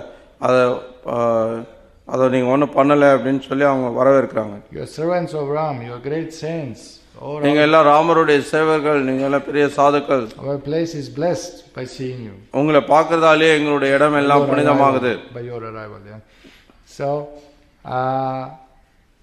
basically almost all army was dead. கிட்டத்தட்ட பார்த்தீங்கன்னா படம் மொத்தமும் அழிஞ்சு போன மாதிரி தான். Vibhishan was not there. விபீஷணர் அங்க இல்ல. Because Ram sent him to provide supply of fruits and roots for the monkey army, so he went. ஏன்னா அந்த வானரப்படைக்கு தேவையான உணவுகளை அவர் ஏற்பாடு செய்ய வேண்டியிருந்ததால ராமர் விபீஷணர் அனுப்பி வச்சிருந்தார். And Ram was not there. Ramar அங்க இல்ல. He was above Lanka on top of mountain chanting the mantras of different weapons, invoking different weapons, preparing for tomorrow's fight. இப்போ அந்த நாளைக்கு சண்டை போறதுக்காக பல்வேறு ஆயுதங்களை வரவழைக்கிறதுக்காக மலை மேலே உட்கார்ந்து அவர் மந்திரங்களை உச்சரிச்சிட்டு இருக்கார். So Indrajit went back to Lanka. Indrajit லங்கைக்கு திரும்பி போறான். He met Ravana. ராவணனை சந்திக்கிறான். All are killed. I killed them all. எல்லாத்தையும் நான் கொன்னுட்டேன். So Ravana couldn't believe. Say again. ராவணனால நம்ப முடியல. மறுபடியும் சொல்லு. All are finished. எல்லாத்தையும் முடிச்சிட்டேன். Ram also. ராமருமா? No, Ram ran away in fear. He was not. இல்ல, ராமன் பயத்துல ஓடி போயிட்டான், அங்க இல்ல. Vibhishan also hiding somewhere. Vibhishanan இங்க மறைஞ்சிருக்கான். Go on battlefield and see. Lakshman is there, Hanuman is there, Sugriva is there, Angada is there, Jambavan is there. Everybody dead. ஏன்னா போய் போர்க்களத்துல ஹனுமான், சுக்ரீவா, அங்கதா, லக்ஷ்மண எல்லாருமே இறந்து போயிட்டாங்க. So no limit of joy to Ravana. இப்போ ராவணனுக்கு அங்க கிடைக்கக்கூடிய அந்த சந்தோஷத்துக்கு எல்லையே இல்லை. So now in the meantime Ram returns to the battlefield. இப்போ அதே சமயத்துல ராமர் போர்க்களத்துக்குள்ள வரார். He sees all this mess, all this. இங்க நடந்தது எல்லாத்தையும் பார்க்கிறார். All this disaster happened. எவ்வளவு அழிவு ஏற்பட்டிருக்குன்றதை பார்க்கிறார். And he just grieves and laments. ரொம்ப வருத்தப்படுறார், கவலைப்படுறார். And this is really heavy description now, a very emotional portion. இந்த இடத்துல அவருடைய வர்ணனைகள் எல்லாம் ரொம்ப உணர்ச்சி மிக்க வர்ணனைகளா இருக்கு. He laments and faints and holds the body of Lakshman and he said that you did not sleep, you did not eat, you brought me, you served me like anything, now you are dead. What is use of my life now? இப்போ லக்ஷ்மணரை பார்த்து அவர் எப்படி பேசுறாருன்னா, எனக்காக நீ சாப்பிடாம தூங்காம இருந்து இப்போ நீ இறந்து போயிருக்க அப்படின்னா அப்ப நான் உயிர் வாழ்ந்து என்ன பிரயோஜனம் இருக்கின்றார். He said that, look, I was attracted with a lady and I am cause of all my family's destruction. What a fool I am. Ram is lamenting. நான் ஒரு பெண் மேல கவர்ச்சி கொண்டதால அதனால இப்போ என்னுடைய குடும்பம் மொத்தமும் அழியறதுக்கு நான் காரணமாயிட்டேன்றார் Ramar. You and me, Lakshman, we will never separate. Lakshmana, நீ நானும் எப்பவும் பிரிஞ்சதே கிடையாது. When Nagapasha bound you, I was not there to help you. Now when you stuck with Brahmastra, I was not there to help you. All world will blame me for your death. இப்போ நாகபஸ்திர தாக்கும் போதும் நான் இங்க இல்லை, இப்போ பிரம்மாஸ்திர தாக்கும் போதும் நான் இங்க இல்லை. உலகம் மொத்தமும் உன்னுடைய இந்த காரணத்துக்கு இதுக்கு காரணம் நான் தான் அப்படின்னு என்னதான் குறை சொல்லும். Wherever Ram looked, it was cause of pain. Hanuman is laying down, Sugriva is laying down, everyone. Ramar எங்க பார்த்தாலும் அது அவருக்கு வலிக்கு காரணமாவே இருக்கு, அது வலியை ஏற்படுத்தக்கூடியதாவே இருக்கு. ஹனுமான் இல்ல, சுக்ரீவா இல்ல, எல்லாமே இப்போ விழுந்துட்டாங்க. Demigods came and start crying. எல்லா தேவதைகளும் அழறாங்க. That my dear Lord, you are completely bewildering us with your action. And தர்ம பகவானே, உங்களுடைய செயல்களால எங்களை முழுக்க மயக்கிட்டு இருக்கீங்க. Please remove this illusion by which you appear to be defeated and you are lamenting. எங்க தோல்வி அடைஞ்ச மாதிரி காட்சியளிக்கக்கூடிய இந்த மாயிலிருந்து எங்களை விடுவீங்க. We are also crying. நாங்களும் அலறோம். We are stricken by grief. நாங்களும் கவலையால பாதிக்கப்பட்டிருக்கோம். Please, your supreme Lord, you show your power. தயவு செய்து நீங்க பரமபுருஷ பகவான் உங்களுடைய சக்தியை காட்டுங்க. How to understand you are crying and lamenting? நீங்க அலறது கவலைப்படுறதெல்லாம் பார்க்கும்போது எப்படி புரிஞ்சுக்கிறது? Now Kamban said, கம்பர் சொல்றார், Lord Ram deliberately incarnated in this avatar in the form of human, which is body of human is abode of all miseries. இப்போ எல்லா துன்பங்களுக்கும் காரணமா இருக்கக்கூடிய இந்த மனித உடல்ல ராமர் அதை காட்டுறதுக்காகவே அவர் அந்த ரூபத்தில் அவர் அவதரிச்சிருக்கிறார். எல்லா துன்பங்களும் காரணமா இருக்கிறது இந்த மனித உடல் அப்படின்றத காட்டுறதுக்காகவே. So You understand what Kamba said? Yeah. That in the human form, birth in material world is just place of misery. And Ram came as a human acting, and he displayed it. Look, this is the ocean of misery. மனித உடல் அப்படின்றது இந்த பூமியில வந்து எல்லா துன்பங்களுக்கு காரணமானது. அதை வந்து ராமரே இங்க வந்து அதை செயல்படுத்தி காட்டுறார். You will see in 9th canto Srimad Bhagavatam when Ram Lila is mentioned there. Vyasadeva says, Lord Ram appears to show us the miseries of family life. That's another one. Srimad பாகவதத்துல வியாசதேவர் வர்ணிக்கும் போது எப்படி வர்ணிக்கிறார்னா, ராம்லீலை பற்றி வர்ணிக்கும் போது 9வது காண்டத்துல குடும்ப வாழ்க்கையில இருக்கக்கூடிய துன்பங்களை விளக்குறதுக்காக இந்த ராம்லீலை நடத்தப்பட்டிருக்கு அப்படின்றத சொல்றாரு. But Ram goes on lamenting, crying, fainting down. He embraced Lakshman and stops breathing. இப்போ ராமர் ரொம்ப கவலையில அழறார், துடிக்கிறார். அந்த லக்ஷ்மணரை கட்டி அணைக்கிறார். அவருடைய சுவாசமே இப்ப நின்று போயிடுது. Ram falls down on the body of Lakshman and just stops breathing. Ramar அப்படியே அந்த லக்ஷ்மண உடம்பு மேல அப்படியே விழறார். அவருடைய சுவாசம் நின்று போயிடுது. So messengers they come to Ravana and they tell Ram also died in separation. இப்போ ராவணன்ட்ட வந்து மக்கள் வந்து வீரர்கள் வந்து சொல்றாங்க ஒரு செய்தியா, ராமனே இறந்து போயிட்டான். So now Ravana still his mission is not fulfilled. No, still he didn't get hand of Sita. இப்போ ராவணன் அவனுடைய நோக்கம் இன்னும் நிறைவேறல. சீதையோட கையை பிடிக்கணும்ன்றது தான் அவனுடைய நோக்கம். So he said, I want to show to Sita now the battlefield. Let her see her own eyes. இப்போ சீதை வந்து அவருடைய கண்ணாலே இந்த போர்க்களத்தை பார்க்கட்டும், சீதையை கூட்டி வந்து காட்டுறேன் அப்படின்னு நினைக்கிறான். He ordered to his army, remove all dead bodies of demon soldiers and threw them in ocean, so she cannot see how much we have losses, you know. What a rascal!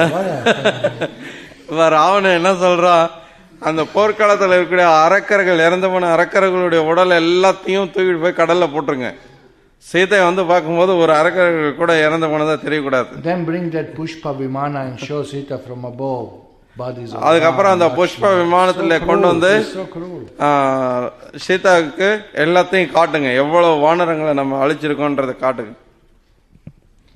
So demonesses they accompanied Sita in airplane and by order Ravana they took her on battlefield to. அந்த அரக்கைகள்லாம் ராவனுடைய கட்டளையின்படி சீதையை வந்து அந்த புஷ்ப விமானத்துல கூட்டு வந்து அந்த போர்க்களத்துல இருக்கக்கூடிய அந்த காட்சிகளை காட்டுறாங்க. No, Ravana orders trumpet to be blown and drums to be struck, announce victory over Ram. இப்போ ராவணன் வந்து முரசு கொட்டி எல்லாருக்கும் அறிவிப்பு கொடுங்க, போர்ல நம்ம வென்றுட்டோம் அப்படின்ற செய்தி எல்லாருக்கும் அறிவிங்க அப்படின்றான். So Sita hears this, she can't believe. Sita இதை கேட்டபோது அவங்களால நம்பவே முடியல. So Ravana said, come and see yourself. Ravanan சொல்றான், நீயே வந்து பாரு. Can you believe then what is the feeling of Sita? அப்போ சீதையோட உணர்ச்சிகள் எப்படி இருக்கும்ன்றது உங்களால நம்பவே முடியாது. Undescribable lamentation. அந்த கவலையை வந்து நம்ம வர்ணிக்கவே முடியாது.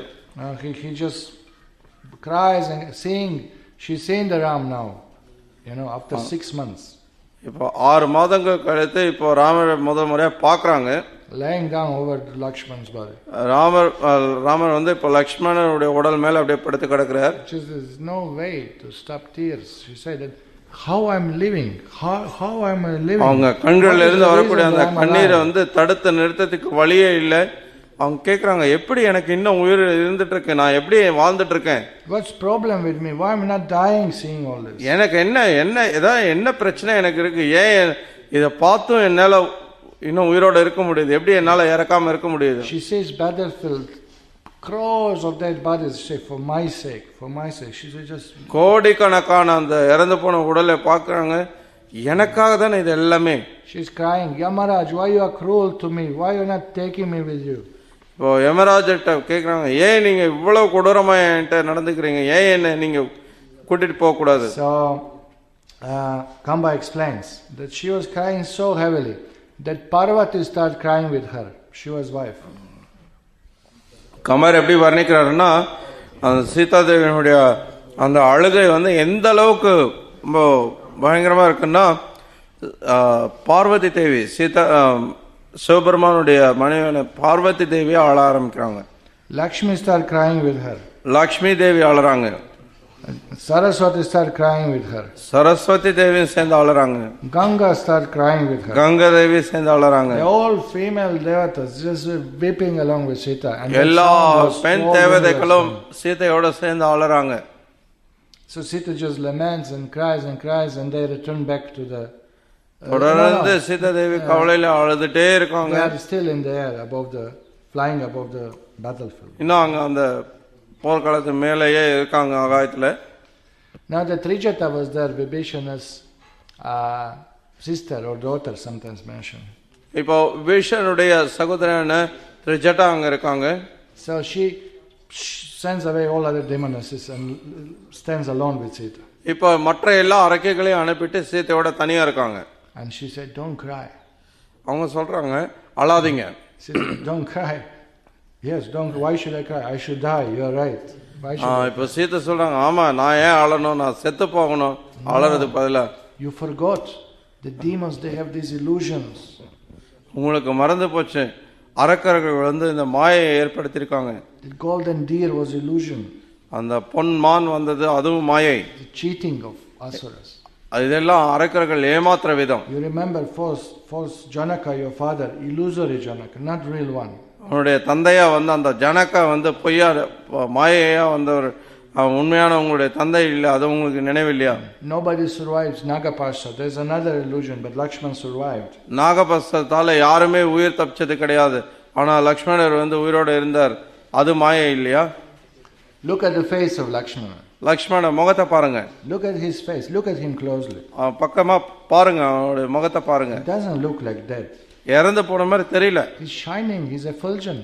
பிரகாசமா இருக்கார் அவருடைய முகம். How it is possible? எப்படி அது சாத்தியம்? He's not dead. அவர் இறந்து போகல. Then Sita looks really face of Hanuman, of Lakshman shining like effulgent, like a sun. அதுக்கப்புறம் சீதா தேவி கூர்ந்து கவனிக்கிறாங்க, ஹனுமான் லக்ஷ்மணருடைய முகம் எல்லாம் சூரியன் மாதிரி பிரகாசமா இருக்கு. And she said, you forgot my dreams, all auspicious dreams I was dreaming. எனக்கு மங்களமான கனவு வந்தது, அதெல்லாம் நீங்க மறந்துட்டீங்களா? Whatever happened due to this Brahmastra will disappear like all other illusions, don't worry. இப்போ மற்ற மாயை எப்படி ஒரு சமயத்துல அது காணாம போயிடுதோ, அதே மாதிரி இந்த பிரம்மாஸ்திரத்தால வந்த அந்த மாயையும் மறைய போகுது. So she consoled Sita, Samura, just Sita just agreed to maintain her life. இந்த விதத்துல இப்போ சீதைக்கு வந்து கொஞ்சம் ஆறுதல் கொடுத்து அவங்க உயிரோட இருக்கணும் அப்படின்ற ஒரு எண்ணத்துக்கு வர்ற அளவுக்கு கொண்டு வந்திருக்காங்க. She said, anyway, tomorrow is my last day, she said. எப்படி இருந்தாலும் இப்ப சீதை சொல்றாங்க, நாளைக்கு என்னோட கடைசி நாள். So whatever happened, என்ன நடந்தாலும் சரி, tomorrow is my last day. நாளைக்கு என்னோட கடைசி நாள். So this was the situation. இதுதான் இப்ப அங்க சூழ்நிலை. So we'll stop here now. Shri Prabhupada ki jai, Shri Ramayana ki jai. Hare Krishna.